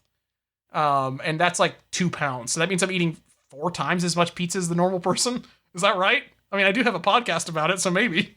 But like, we're bringing the number up. That's all I'm saying. It's weird because it doesn't seem like we eat that much pizza. And most of the pizza I eat is like repeats of the same pizza I've had before. So like, I don't know, man. Russ, you might actually eat more, even though you don't eat pizza that much for the show. You might eat more pizza than the average person does. No, that doesn't make me feel any better. I don't know how that's supposed to make me feel. Well, how does this make you feel? Pizza Hut is entering the burger business with a new cheeseburger melt. It worked for IHOP, right? We were also calling it IHOB. Yeah, we love IHOB. This is part of their. They are starting the burger business with a cheeseburger melt, a Parmesan crusted thin crust melt, folded and loaded with beef, applewood smoked bacons, onions, mozzarella, and cheddar, served with burger sauce on the side, which looks to be like a Thousand Island. There's no bun. It's one of their. You had one of their melts before, didn't you, Russ? Yes. It was nothing special. Was it the chicken parmesan, or was it like the? I think it was the chicken parmesan. Yeah, it just mostly tasted like pure calories. Well, they've like got oil one. They're doing the same thing, but they're just putting cheeseburger meat and cheddar inside of it, which they already have. That's interesting. They already have beef that you can put on their pizza, so I feel like it's just that, right? Right. That bacon and then like existing toppings. It has fries though. It comes with fries. I guess if they have, maybe they're just using nacho fries. Or the KFC. It kind of looks like the KFC fries from the picture, actually. Interesting. It does look like KFC fries to me. Yeah, I don't know. Maybe it could be good. It does feel like they're using brand synergy, or they're like using techniques from Taco Bell to make a cheap beef product. I wish they had like Taco Bell beef on the Pizza Hut menu. What's the name? What was the old taco? Isn't it the Bell Beefer? Can you still get the Bell Beefer anywhere? You cannot get. I don't think you can get a Bell Beefer anywhere. I thought that got. What do you call it? It grandfathered in some places. I don't think so. Unless it's like some sort of. John Cena has recently claimed that he is very upset they discontinued the Bell Beefer. John Cena, not very upset about Vince McMahon, but he is upset about Vince McMahon, but the way you shouldn't be. Yes. But he's very sad about the Bell Beefer. So it came back in the it was in the 70s to the mid 90s, and then it came back in the 2010s as an update to the Bell Burger. The Bell Burger was also something from the 60s to 70s, apparently. Fascinating. Huh. I had no idea. What was the burger that Bubba had on that recent stream? He had something called the Big Beefer. Didn't he? Yes. What was the Big Beefer? From Portillo's, right? Yeah, you're right. It was Portillo's, the Big Beefer. The Big Beefer. I guess it's just the Big Beef, and he just called it the Big Beefer. He did call it the Big Beefer. That's a Clem style. That's Clem style. Clem style is when you put ketchup and When you put ketchup and American cheese on it. Did he do that with the Big Beaver? Because I remember he was complaining about there being carrots and peppers and stuff on it. Oh yeah, he let the carrots and peppers shake off. Like didn't he try feeding it to his dog? Like he's trying to feed like onions to his dog. Something like that, yeah. You can't put cheese on it though, so maybe he did put cheese on it. I'm not sure. It does. Look, I'm looking at the Portillo's menu right now, and it's 75 cents to put that on there. You can also American cheese. You can also pick standard, slightly wet, or customized gravy. Oh, wow, they got a lot of gravy options here. I don't see any ketchup. You know what? I like it slightly wet. Oh. Sorry. Russ, you're not. This is not that. We don't take that kind of shock the puss talk around here. This is not no blue comedy. sorry. I'm just all for free speech because I'm once again a Republican. You're a free speech warrior like Bubba. You're part of Bubba Army. I do have a tattoo of a microphone that says freedom of speech. What is it again? What is that's Mancow's freedom of speech tattoo. Yeah.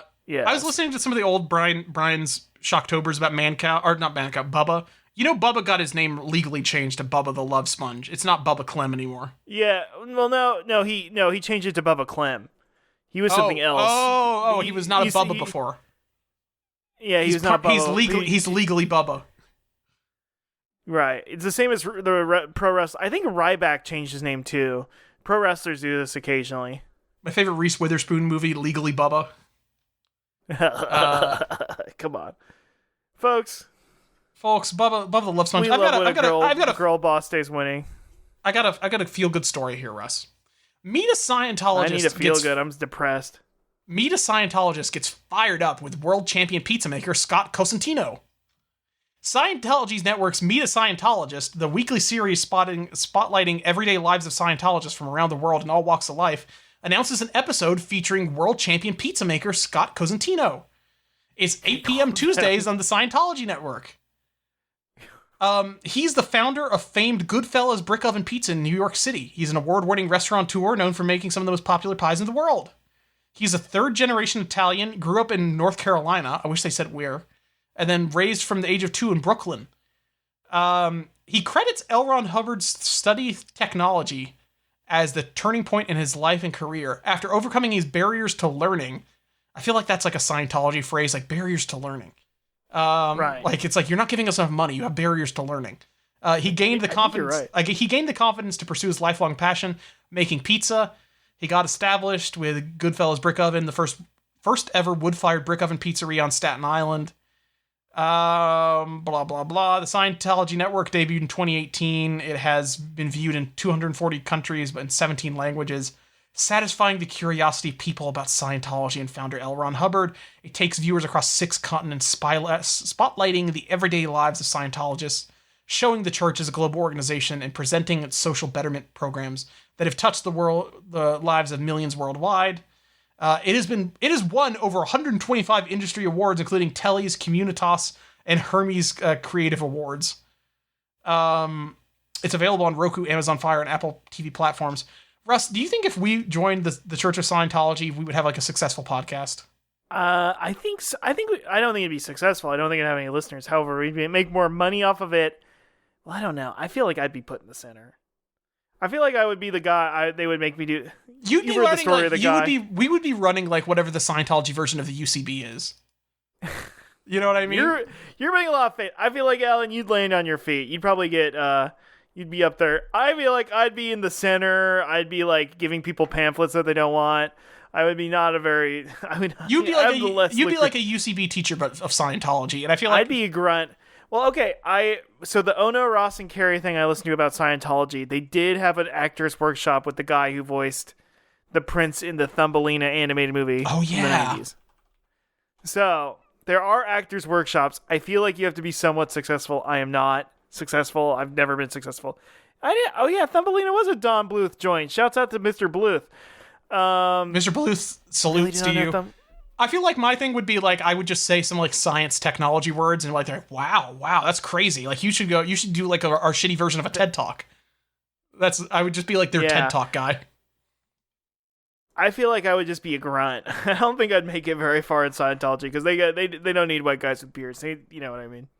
Yeah, I mean, it's like I feel like I mean, I'd get screwed over too. I mean, we'd all be getting screwed over, and half of our money would be getting funneled into the church and stuff. And if we fucked up, they would send us to Sea Org or whatever the fuck. A lot more. They do seem to all smile. They do all seem to smile. I wouldn't. Could I still smoke weed if I was in Scientology, or is that not allowed? I think you're not allowed to do that if you have a certain OT level. Like you become clear and like. I mean, the way they frame it is like that Tom Cruise gave enough money to the church to where he has like. He has like some sort of like Shonen style like control of his body. Like he can control every cell in his body like a Baki character or something like that. Right. It's basically the way they frame it, I think. So if he smoked it, he would just be like, well, I won't let any of the THC get to my brain. That's how you got to do it. You got to rise up to the top. I think it is like the fucking like Bene Gesserit training. Like it's like I would neutralize any poisons in my body before it made me high. Don't worry, I'm only allowing the weed to affect one hemisphere of my brain. The other half is clean, so I'm allowed. I'm at full thoughts patterns. I can drive. So I can drive right now. It's fine. I'm OT level 7. I can drive. Baki characters smoking weed to be like, I just keep the weed stuff in my lungs. And then I allow it into my lungs when I get home. Yeah, that's. I just have the THC processed through my body instantly. Sweat it out. I contract my lungs and ripple them forward so that it creates like a vortex in my lungs so they don't actually the smoke never actually touches my alveoli, and I never absorb it until I step through the threshold of my door. Baki has to pass a drug test. And he's like, "Oh, I'm just spreading the chemical substance through my muscles rather than through my urine tract." I supercharge my kidneys to filter all the weed out immediately. I flex my kidneys. I flex the muscle to stimulate my kidneys real quick, so that they're rubbing together and they cook away any of the. It turns into Delta 8. Yeah. God damn. Yeah. I need to catch up with Baki. I also want to read. I can't wait for the most I look forward to the U.S. elections nowadays is to see Yujiro Hanma meet whoever the next president is. That's and true. Make them like piss their pants or whatever the fuck. You know, that's. But even that, that's even stolen from us because it's just another one of the guys, and there's like a 50-50 chance he'll even bring it up. Well, what I really want to happen is for Yujiro Hanma to meet Kamala. That's what Wow. That's going to be the battle of the ages. Because I don't think he can scare her. I don't think she's able to be scared. you fell out of a coconut tree. It's just be confused. That's a warrior's taunt. You just be confused. That's how you like confuse your opponents. Oh man, you fell out of a coconut tree. What are you, Pickle the caveman? She flexes that she has through her pantsuit. You can see the impression of a demon in her muscles. Yeah, she's just laughing. Like her back muscles are just laughing. She's the insane warrior. I mean, listen, I don't particularly, I don't know if politics should be decided through violence, but even though I'm a Republic crazy, and I think they should be actually. So I changed my mind halfway through my statement. Yeah, you would be on board with Mamala if she started beating people. If she started beating people up. Yeah.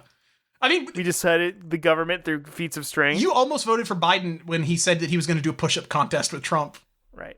But he chickened out. I'm not I'm from I don't like the movie because it's from damn Wokistan, but I did agree in Black Panther that having your super sci-fi future country decided by a fist fight. Yeah, we love monarchy. Doesn't sound weird out of context, but whatever. I didn't write the movie. Yeah, we love monarchy when the two guys just fist fight each other in a waterfall to figure out who gets to be the king. Right. It's good. We like it. And we like that. Whatever, I don't care. Look. But I do like that, and that's how I think we should decide. I feel like in 10, 20 years, people are going to look back and then it's like, people thought this was like the wokest movie of all time. Like this was Yeah, it really is very funny. It is very, like, it's like, there's a good CIA agent, it's pro-monarchy. It's, the bad guy is like a guy who's like mad that they're not like, that they're like hiding in this bubble shield and like not doing anything with the woods. And then at the end they make a coding center in Oakland or whatever the fuck. Like, come on now. God damn. Yeah. Cool movie. We can't talk about more Marvel and Star Wars. I can't have another Kevin Smith down episode. We're getting to 2 hour mark. We can't go into the Wakandan coding center again. The Wakandan coding center just like like looms like over my mind all the time. Every time I see Black Panther, I think and about. You're constantly making the Kevin Smith crying face. I'm making a Kevin Smith crying face, and whenever I do see like one of the Kumon academies or whatever the fuck for kids, I do the Wakandan salute outside of it every time. Yeah, I went to a burger place that was next to one of those, and it made me feel bad. That's the closest America has to the Japanese cram schools, and it's very sad. Oh boy. Nobody's having a Monogatari style adventure in one of those shut down Kumon buildings. I tell you what. There's no kiss shots in there. Sonic news, views, reviews, and tudes. Sega reveals new Sonic X Shadows Generations animation. They've got a new animation for this game. That's the Year of Damn Shadow, right? It's the fucking Year of Shadow. This is coming out July 6th. And they're also announced a panel at Anime Expo. It's going to happen at the convention hall. It's going to feature voice actor Zeno Robinson, Takashi Iizuka, Kirk Thornton, the voice of Shadow, Stephanie Shea, the new voice of Maria, as well as Alan Wan, Kevin Molino Ortiz, and Christopher Luke. It will be focused on all things Shadow, his origins, in the upcoming Sonic X Shadow Generations game. They'll also be taking fan questions online. Stephanie Shea, the new voice of Maria, was also in Fooly Cooly, Naruto, Eureka 7, Bleach, and Sailor Moon Crystal. She's got a good. I'm sure she can give a great speech about Shadow. You gotta save the Earth. Shadow. Love. It's love. It's love, Shadow. It's love, Shadow. Oh man, I'm so sad with. Sorry, the origin of its love has been a little tampered this week. To be honest, we already knew the allegations of David Copperfield. The guy. What are you talking about? The guy owns multiple private islands. What are you talking about? David Copperfield being accused of being a sex creep. He was on the flight logs. Listen, the voices in Star Wars Episode 1 are offensive, and there's nothing. And I didn't know until just now that he was a creep. I didn't know. Nobody told us. Nobody told me. Bahama Bucks. I'm in the clear. Bahama Bucks introduces Sonic the Hedgehog shaved ice treats. Ooh. We got another Sonic branded food product here. How do you feel about snow cones just in general? I find them the lesser frozen treat as compared to ice cream. Yeah, I'm a popsicle or ice cream person. I'm not a big snow cone. There was a place that in Austin when I visited my little brother that had higher end like multi-flavored popsicles, and I got like a cucumber mint one. It's pretty damn good. I was like, damn, maybe I'm a popsicle guy. But I'm gonna always be I'm a creamsman. I love creaming with the boys. You're one of like the movie, the Creamsman, like the Kingsman. There's really a place now is that I like the Kingsman. Well, I just said the other day or the other couple minutes ago that I'm not anti-monarchy because I didn't like the Black Panther movies. There's a snowball. There's like a shaved ice place near me called Pelican Snowballs. I think this is like a franchise.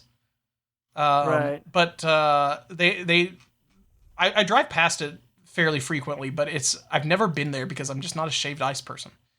But they have like a really big menu of different flavors. One of these is called Grenade. It's green apple. It's green apple and lemonade fused together. Whoa, that's scary to me. I'm kind of fascinated by this because it's just different types of syrups they have, and some of these syrups are like cheesecake, cherry margarita, dill pickle. I know there's some places that put like condensed milk with the. That's fast. I like that. That's pretty cool. With the. My thing recently is I've been buying a lot of those. I think the brand is Outshine, frozen fruit popsicles. They're like a little bit of a fancier popsicle because it's got like pulp, like fruit pulp in there or something. Ooh. You know, like if you might have seen this at the grocery store before. It's like it's made with fruit bars. They're fruit bars. It's a popsicle though. It's not. Yes, I have seen these before. I think Costco sometimes has giant packs of these, like 45 of these. Well, like, so the best ones that they have, and they only have these at Target. They sell this brand at like all the other grocery stores, but they only have this variant at Target. Ooh. They have mango ones that are coated in tahini. Ooh, fancy living. Okay, maybe I'll be trying these in the future. Ooh. I can only find them at Target, but oh my god, they're so good. I wish So I could get good. some. One of my favorite frozen treats are Malonas. Have you ever had the Malonas before? Malonas. Oh, they have Malonas. They're like South Korean, like creamy popsicles. Oh, I've seen the. Okay, they recognize this packaging. Okay. You gotta try the melon flavored one. Oh, delicious. The other ones that I'm really into The is melon flavored Malona, yummy. since we're talking popsicles, talking pops. Helados Mexico. Hop They've on got these pops, please. hop on pop. They've got these nice Dr. Mexican. Seuss, Dr. Thistle, whatever his name was. Fuck off. We here. We love the Malona, baby. We love a Malona. We love Helados Mexico, the premium Mexican ice cream pops. Those are good too, actually. I do. Those are very good. My favorite ones that I can't find anymore. What brand was this? They used to have these at the Walmart when I was little, when I was younger. Oh, it is. I think it is Helados Mexico. It's the Rompope ones. It's the rum raisin ones. I don't think they sell these anymore, but they had rum raisin. Oh fuck! It's not gonna give me. It just did the link and not the fucking picture. The rum raisin Helados Mexico ones. Oh, those were delicious. Those I fucking love a rum raisin. We love Rompope. You love Rompope? Have you ever had Rompope the drink? Let me look it up. No. Rompope the drink is no. It's so it I every love now the and then. nog though. I do love eggnog, so I might fuck with this. Where do you get Rompope? So the only times I've had it is like when one of my uncles brings it back from Mexico with him. But it is This like is an uncle drink. This is a drink of uncle. Oh, it's a real uncle drink. But like my mom gave me one. Like I had some of that like when I was in like high school or something. Like my mom's like, "Hey, look, I know this is alcoholic, but try some of this Rompope real quick." And I'm like, "Fuck, this shit rules. This shit's owns." I think like a couple times like in college when my mom or my uncles went down to Mexico. They usually go like once a year, but like they brought some of this back with them, and it's like, it's been like about 5-6 years since I've had Rompope, and like I would kill for some Rompope I gotta get right some now. Rompope. It's egg, milk, vanilla. It doesn't have the raisins that I guess the popsicle would. But this is just it's just eggnog essentially. But the popsicle is like eggnog with raisins in it. So it's like rum raisin with is rum raisin always have like an egg element to it? I have no clue. I don't think it does because I feel like the Haagen-Dazs I'm gonna be real doesn't. with you. I've never had rum raisin anything before in my life. There's like rum raisin like Haagen-Dazs and shit. Like but I feel like all Should I try that? Should I try that for the show? Just some rum raisin. I feel like I've had the rum raisin Haagen-Dazs before. Rum raisin's pretty good. Anime girls like it. Anime girls like rum raisin. Maybe you're gonna eat it and go like ah.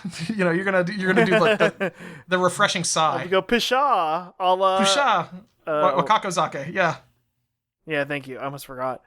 I would never forget Get Wakako. my mom to watch. I tried to get my mom to watch the live action with Kakazake and she didn't buy it. It would bum me out. I need to figure out a way to get my mom slowly into like watching live action Japanese anime or like manga adaptations since she's like Korean pilled now. Like she's just always looking for like right. I think she even might have started watching like some Chinese like Chinese dramas or something too. Like it's like I just need to like one of these days I'm just gonna trick my mom into watching like fucking tokusatsu shows or something. I just need to just to have something to like. I have told my mom I want to watch an episode of Dawn Brothers with her to see what she thinks. I would love that. I would love not to that do far that. off because it is. Well, it is funnier. There, some of these shows. Sorry to my mom. Which episode? Which episode will you show her of Dawn Brothers? I have an idea. Maybe the first episode with Saru Brother. The Saru Brother episode would be pretty funny. I was kind of thinking the episode where Kiji brother goes crazy because his wife gets hit by the car. That one, see, it's kind of like when they showed Jeff Gerstmann and Dan Reichert JoJo's and they started with oh my gosh, Rohan stabbing his hand with the pencil. Yeah, that was a bad idea. It's kind of like look, let's go 100 miles per hour. Aren't you interested in it? It's like my body wasn't ready for that. I got whiplash from that. Like that's you can't just jump in with like Rohan stabbing his. Yeah, you can't start a workout with I'm glad you remember that because that pissed me off when I saw that. It's like, no, that wasn't the clip I would show them. I would show them just I would show them Speedwagon or Zeppeli punching the frog. Like Come on. Is the part where they go eat Italian food with a blue, That's a good one. blue oyster? That's enough of Yeah, I feel... Wait, am I getting it right? It's Was not it Pearl Blue Jam, Oyster. or- It is Pearl Jam. It is Pearl Jam. I was too busy thinking of clams. Anyway. Yeah, you were thinking of Clint. But it is... But no, that would be a good one. That would be a good one. Honestly, like the Hanged Man fight, the mirror fight would not be the worst one. Or Darby the Gambler. Honestly, Darby the Gambler. Yeah, Darby the Gambler is what got me into JoJo's really in the first place. I mean, honestly, they should have showed him a clip from the OVA, probably.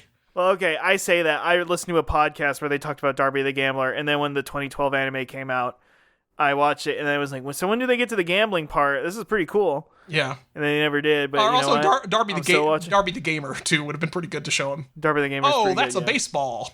You know, that classic line we all know and love. Any of that shit would have been good to do. I mean, but the fucking Rohan thing is just like too much. If you're gonna show him anything from part 4, the Italian restaurant's probably the best one to do. Right, because it's like sometimes anime fans, they always do the thing like, I'm gonna blow your fucking normie mind. These are the check out this crazy shit, and to that person, it's just like, are you just showing me like a fucked up YouTube video of a guy stabbing himself in the head? It's like when, like 10 years ago when you showed me that video of like those like rabbit demon people from the anime like squeezing people to death, and you're like, isn't this fucked up? I'm like, I guess it is. I don't know what the context for this is, but it looks pretty fucked up. Right. What anime was that? Okay, it is a very teenage thing. It is a very teenage thing to be like, you gotta check this shit out. It's nuts. This shit's fun. It's called Two Girls, One Cup. Check it out. Let me tell you, you're not gonna see this kind of shit in fucking SpongeBob, dude. It's called Squidward Suicide. You ain't seeing this shit with Squidward, okay? Yeah. You gotta go online. You gotta Creepypasta. What's the Creepypasta website called again? There's like a Creepypasta wiki. I think it's like a fan wiki now. I don't know if there's a real Creepypasta site anymore. Well, SCP is I guess it's just Creepypasta. SCP is its own thing. Yeah, but that's like a famous website. I don't know, what is the hub for Creepypasta? I think it's just the Creepypasta. It's like the Creepypasta Wikia page now. Yeah, I guess there's a Creepypasta. Everything's on Wikia. Awful thread. Yeah. Well, Something Awful doesn't exist anymore. So Something Awful is its own Creepypasta. Something Awful dead? Yeah, I guess it is. Is Something Awful dead? Did kill it? There's a Creepypasta. Ooh, the story of the moderator who's dead now. The Lotex's life is a bit of a Creepypasta. The Creepypasta about Vilerat getting killed in Benghazi. Oh, man. Did you know that a moderator, a popular moderator on a website got killed in Benghazi? Low-tax with photorealistic blood coming out of his eyes. Girls kill it, like stabbing somebody for low-tax. That really happened. I mean, the Slenderman thing happened, but then they made a movie about it still, like a year or two later. Like, it's... That's true, and I produced it and starred in it. And you were Slenderman in the movie. It was it's the only time that anybody's ever said that. You are slender, man. That's what the Italian man said. Like, he's like, "Hey, you're looking pretty slender, man." And you're like, "Wait." I never said, by the way, the Italian man was 8 feet tall, and he stood at the bathroom mirror, and he looked at me very. He kind of looked out. He kind of looked ominously through a window at you, but he didn't really do anything. And you weren't. Yeah, it wasn't that interesting. And then you get kind of older, and you rewatch the video, and you're like, "That's not that exciting." And you're like, this is like some analog horror bullshit. It's just like kind of like a guy standing in the distance somewhere, and you. Right, just something a little bit out of focus. Like, focus your damn camera, idiot. It is like when you said like there's that minion billboard in like Hollywood, or like if this was in black and white, it would be an analog horror thing. Oh, it's a thing staring at you behind a building.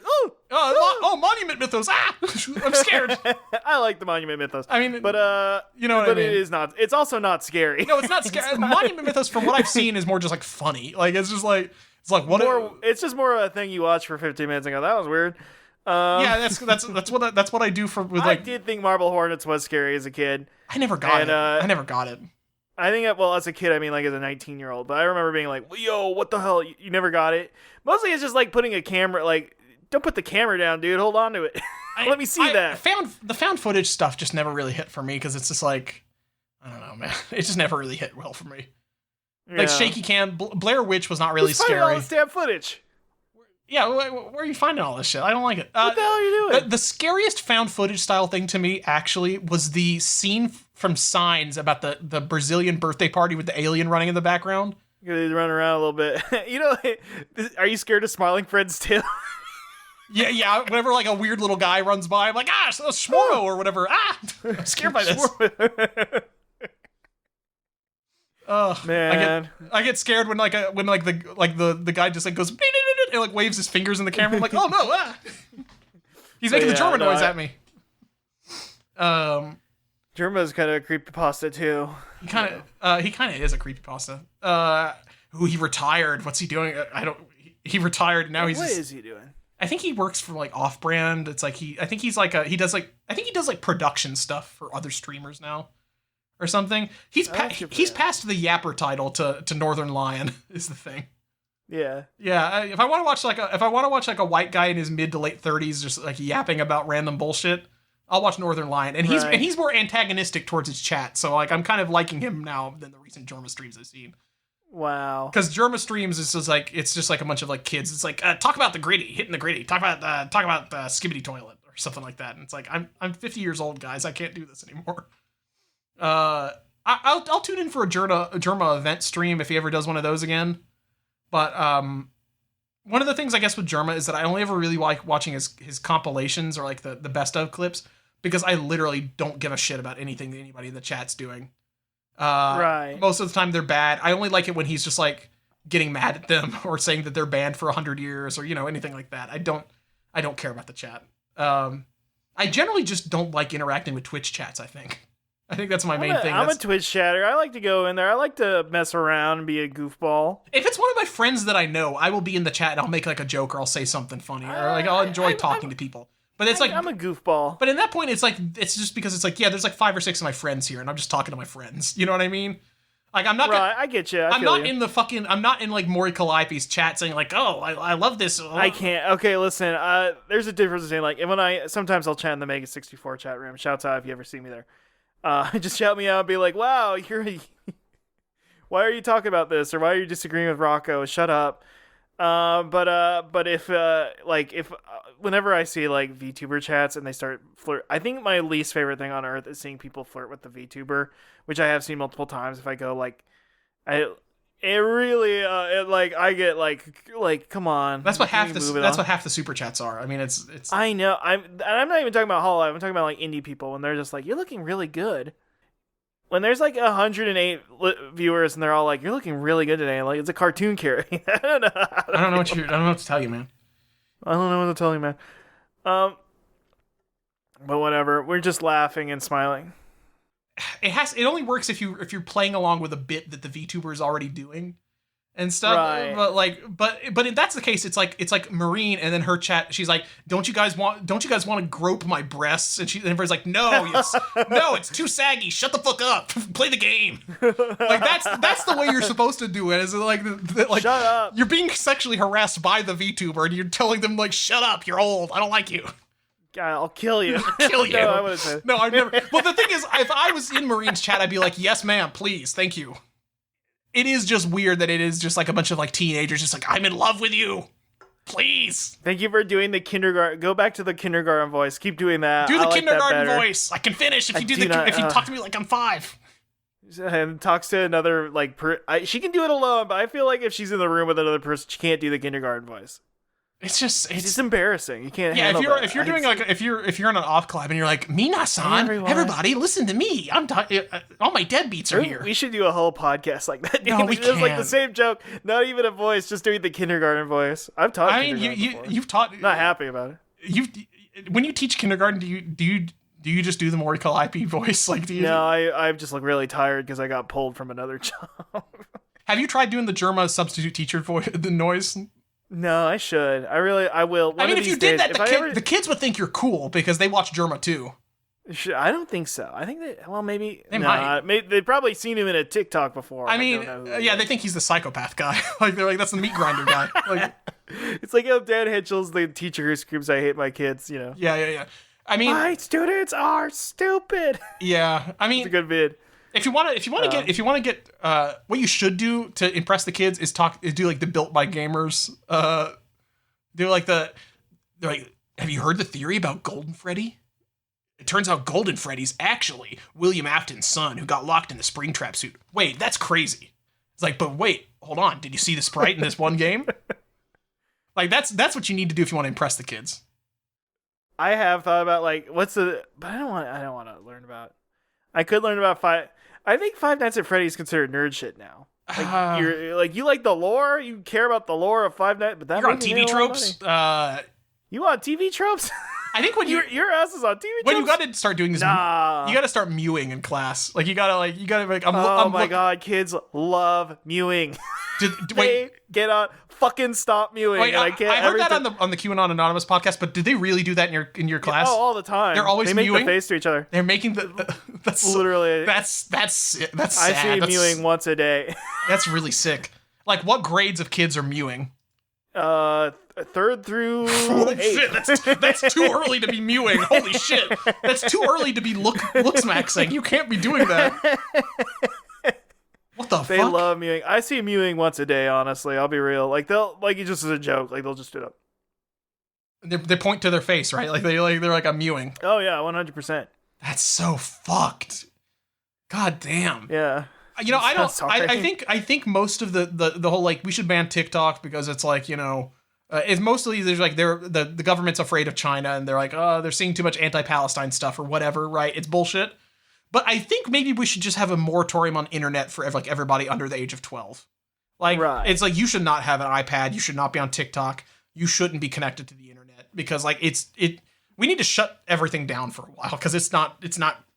I need to do the end of MGS4. I think is what we need. We need to shut this shit down. Like it's dangerous at this point. Kids are Kids are looksmaxxing now. They're Sigma now. Like they're Skibbity. Oh, Sigma. I never want to hear Sigma again. They're Skibbity though. They are Skibbity. I gotta give them that. They're Skibbity. Do any of these kids talk about being Baby Gronk or like do they? No, nothing like that. That's too deep. Are they still talking about Skibbity Toilet? Is that series still going? Like, are they still fighting? They still talk Skibbity. I always feel weird talking about this stuff. Yeah, they still talk Skibbity. They still talk Skibbity. You know what was like the first thing that I kind of realized, like, I think the kids might be like, they're too online now, was when like my 6-year-old cousins, this was like in 2018, 2019 maybe, I went to like a family, like it was a birthday or like a Christmas party or something, and the kids were playing hide and seek, except instead of calling it hide and seek, they called it Hello Neighbor. That's rough. Based on the video game Hello Neighbor. And that's rough. I'm like, oh no, I don't like this. Oh dear Lord. We got IP for we got IP for hide and seek now. I don't know how I like this now. It's fucked up. I don't know, man. But you know what? They like Sonic the Hedgehog. They like the Knuckles TV show. I think they love Sonic the Hedgehog, dude. Anyway, they're gonna find this podcast and be like, our teacher's cool. I don't think so. I am the opposite. I get the feeling. Oh, no teacher's cool. No teachers are cool. None of you guys are Sigma. It's sad. Right. Yeah. Sonic Mania arrives on mobile via Netflix games. They've ported Sonic Mania to Netflix games via Lab 42. I don't think I have Netflix on my phone, but if I did, I'd start playing it right now. Yeah, I do. Okay, let's see if this works. You can. I've never played one of the fucking Netflix games things. No, nobody has. I don't think anybody has. Let's see. Oh, here it is. It's like a streaming thing. Like it's like a fucking like. No, it's an app. You're downloading it. Are you actually downloading the game, or is it like It's not streaming from the? I just downloaded the app for it. Okay. Huh. Downloading as we speak. This is really riveting content here, hearing a person talk about downloading a game. You cannot adjust the size or position of the touch controls. It is one of those weird things where there's like on-screen touch controls to like simulate buttons or whatever. Oh, they're making me sign in. I'm not going to do that. But I did download it. That's very strange. I think it's also... Does Netflix games like have an additional like monthly cost? No, not that they didn't make me do anything. We'll see.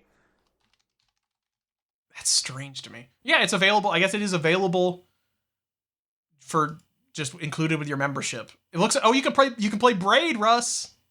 Braid, yeah. Or let's get into it. What if Mario was mean? What if he was not a nice guy? I mean, what if you smoke or drink? The selection of games they've got. Grand Theft Auto 3, Grand Theft Auto Vice City, San Andreas, Hades, a bunch of shit I don't know. Rainbow Six Small Rainbow like Six. Small bean. Small beans. Sonic, TMNT, Shredder's Revenge, Tomb Raider Reloaded, Dead Cells. A weird number of Kentucky Route Zeros on here. Sure. Annapurna. Annapurna. A lot of Stranger Things games. Weird. I guess this is just for kids that are just like watching Netflix on their iPads all day. I guess, right? Like that's who this is mainly for. Or like old people that are watching Netflix on their iPads all day.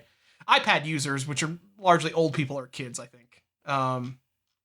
Not real sophisticated consumers like me that only use iPads to read torrented manga. That's Hey, you play World too. Yeah. They got a Queen's Gambit. Listen, you're gonna I fucked up on connections today, so I can't. Connections today. I actually was one of my few perfect ones because I looked at it and I realized that, like, my favorite times when they do connections is when there's multiple fake out categories. It's like 3 things that could fit another type of category, but it's not. You know what I mean? Like they stop short of one. Like okay, spoilers for the. That's fake shit to me, by the way. I like when they're evil with it like that. Okay, like for one of them was like which one was?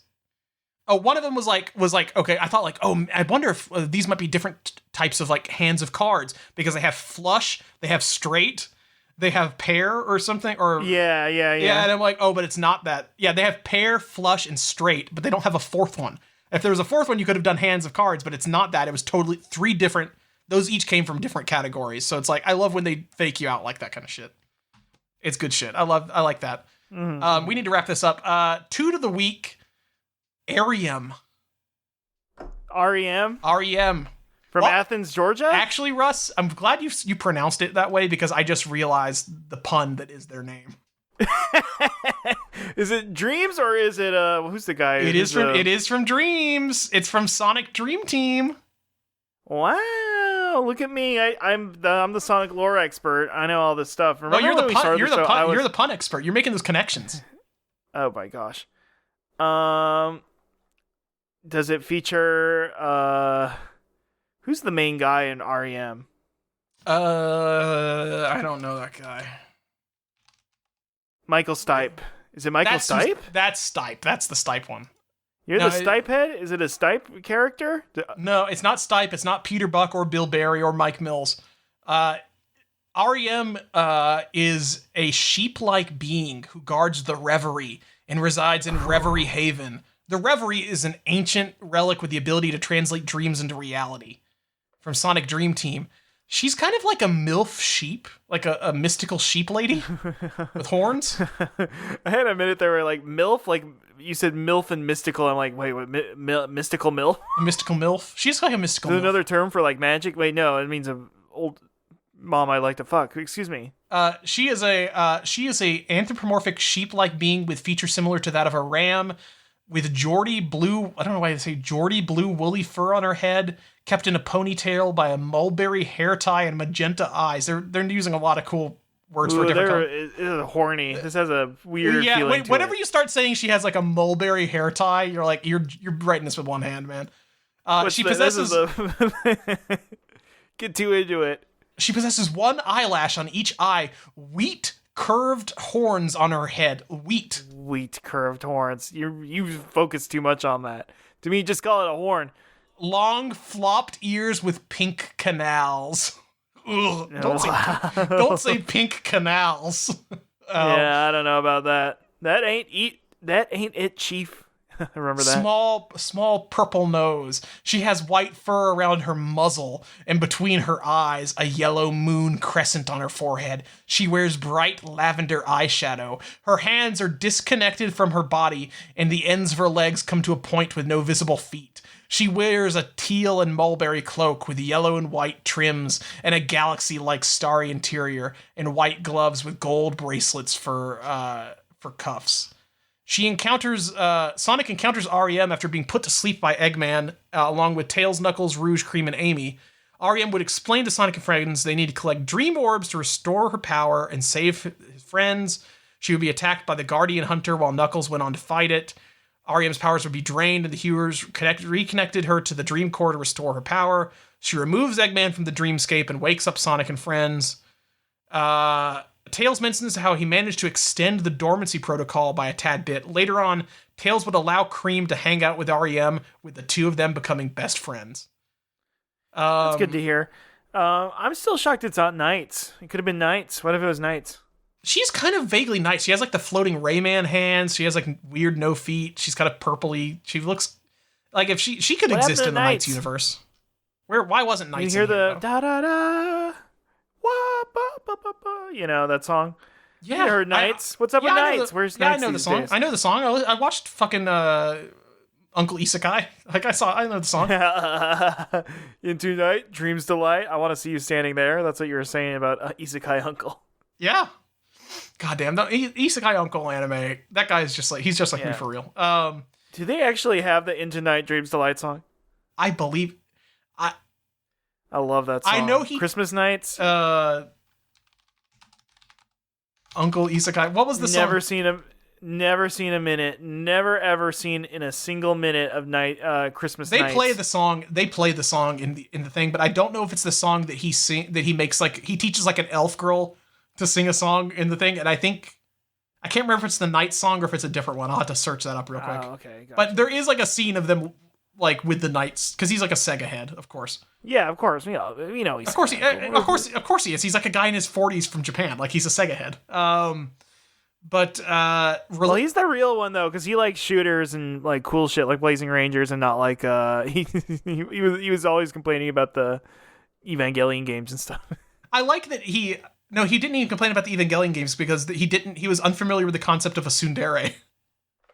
That was his whole thing, is that they're like, oh fuck, he got sent to the Isekai world right before Asuka was revealed on Evangelion. Like he doesn't know what's going on. Or I guess it was maybe before it was revealed she had a crush on Shinji or whatever, because the whole thing was that he went to Isekai world and there was like an elf girl that was being mean to him. He's like, this lady hates me. I don't get it. This sucks. and everybody's just watching like, she wanted to fuck you so bad, weird uncle, and you don't get it. Well, he just believes in chaste energy and power. Okay, he does believe in power because he stands with Sega, and Sega needs that retained power. You know what I mean? I wish there was something in there where they showed him high school Seha girls. Maybe he would understand.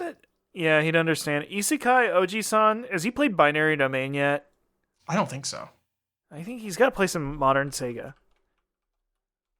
I'm trying to think of like what's the modern like real head Sega games, and I was like, oh, Binary Domain. Anyway, Altered Beast, Beast Rider. Altered Beast is pretty good. REM and Cream have a mother-daughter like bond. At the end of their adventure in the dreamscape, Tails manages to let Cream hang out with her whenever she pleases. REM deeply admires and respects how smart Tails is. She even mentions how Tails grasped the situation extremely well. Once REM, this is the relationship. I want to section say real quick, it wasn't Altered Beast. It wasn't Altered Beast Beast Rider. It was Golden Axe Beast Rider. Don't yell at me about the PS2 beat 'em up. Thank you. Or it was PS3 actually. It was an Xbox 360 game. What was I gonna say? Oh, Knuckles. Once REM used her power to free Knuckles, REM admires Knuckles not only being a guardian like her, but her confidence to help. REM would even talk to Rouge about Knuckles being a handsome one. Is Knuckles canonically handsome? Or do MILFs just like Knuckles? I don't know. MILFs love Knuckles. I don't know. Yeah, because the Knuckles TV show. That's true. Still haven't finished that, by the way. Should I finish that? Do I gotta finish that? I mean, it's not good, but you should probably do it so we could talk about it. Okay, gotcha. I got busy, everybody. I'm an important guy. I got busy stuff to do. You're too busy telling kids, like, stop mewing and answer this question. Kind of. I mean, we don't have to go into it. Yeah, that's basically it. But, oh, no, the song she sings from Isekai Oji-san is a Sonic song. I can't remember which track it is. I'll have to play it. I'll play that for the end credits. I'll get the Isekai Oji song. But good anime. I want another season of that.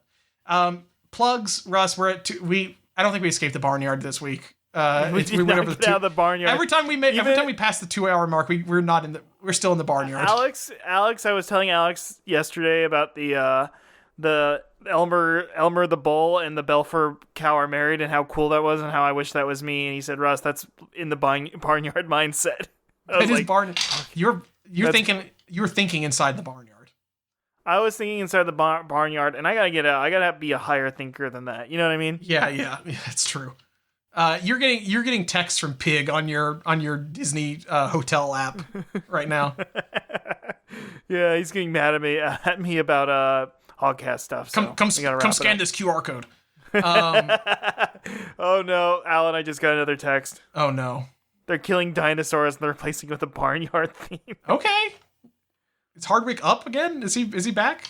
Is Hardwick up? Is Hardwick up? Did he get points? Does he have points? Points. You got points. Plugs. Planet of the Apes. It's okay. Not enough orangutans for me. It's very Ubisoft game to me. Not in a bad way, Ubisoft game, but it's fine. More of a plug than that. I watched Challengers, Russ. I'm trying to have a Challengers summer. I'm trying to have a Challengers summer. Well, damn. I can't have one because I don't have any friends. Well, you need to find a menacing tennis woman, menacing Fujoshi. I don't want it. You don't want to find a menacing Fujoshi? Too scary. She's too scary. She'd be mean to me. Get your act together, dumbass. Yeah. I think that's come on. That's the whole point. Like it's the. But I really do like that. Like the movie is just like Zendaya is kind of like just like a weird person who. She's like, tennis is everything, and every relationship is tennis. Tennis is about relationships, and it's like, and she kind of wants these guys to kiss and make out and have sex with each other, but kind of just to make their tennis better, but then also as like a way to express their gay love through tennis in a weird way. It is very much a Fujoshi mindset where it's just like, I want the Haikyuu guys, the basketball players of the Haikyuu team to kiss each other with their basketball rivalry. I want them to get so worked up over basketball they just smooch real bad. And that's kind of what she's doing the whole movie. It's kind of cool. Not my favorite Guadagnino movie, or however the fuck you pronounce that Italian guy's name. But Guadagnino, yeah. Whatever his name is. But it's not my favorite one of his, but it's it's a good movie. It probably better than Bones and All, but I kind of like Bones and All better because it has like a weird guy with a ponytail that chops off people's hair and makes a big rope out of it, and he can smell cannibals. I like that. Mark Rylance, that guy, weird fucking guy. He's very good in that movie. And Chalamet's in that one. And we always love to see a Chalamet. But that's my plug. Challengers. Trying to have a Challenger summer. Right. I watched half a Casino. Hey, good movie. Listen, you know what? I love the glitz and the glamour. I hope the Casino never stops. If there's one thing about the movie Casino, it's you learn how cool casinos are. Oh yeah, baby. I love the Casino. But did I ever plug Hundreds of Beavers? I watched that. That's a good movie. We don't think we talked about it on the podcast. It's good. You want to see a guy do some Looney Tunes style gags, but also like be horny with it? Pretty good. Get nutso with it, yeah. He's just doing. He's kind of going SpongeBob with it. Like he's kind of going nutty. I like Goofy Goober stuff. He's doing Goofy Goober stuff. It is a little bit. My one thing is, it is a little bit like. I mean, it's like an hour of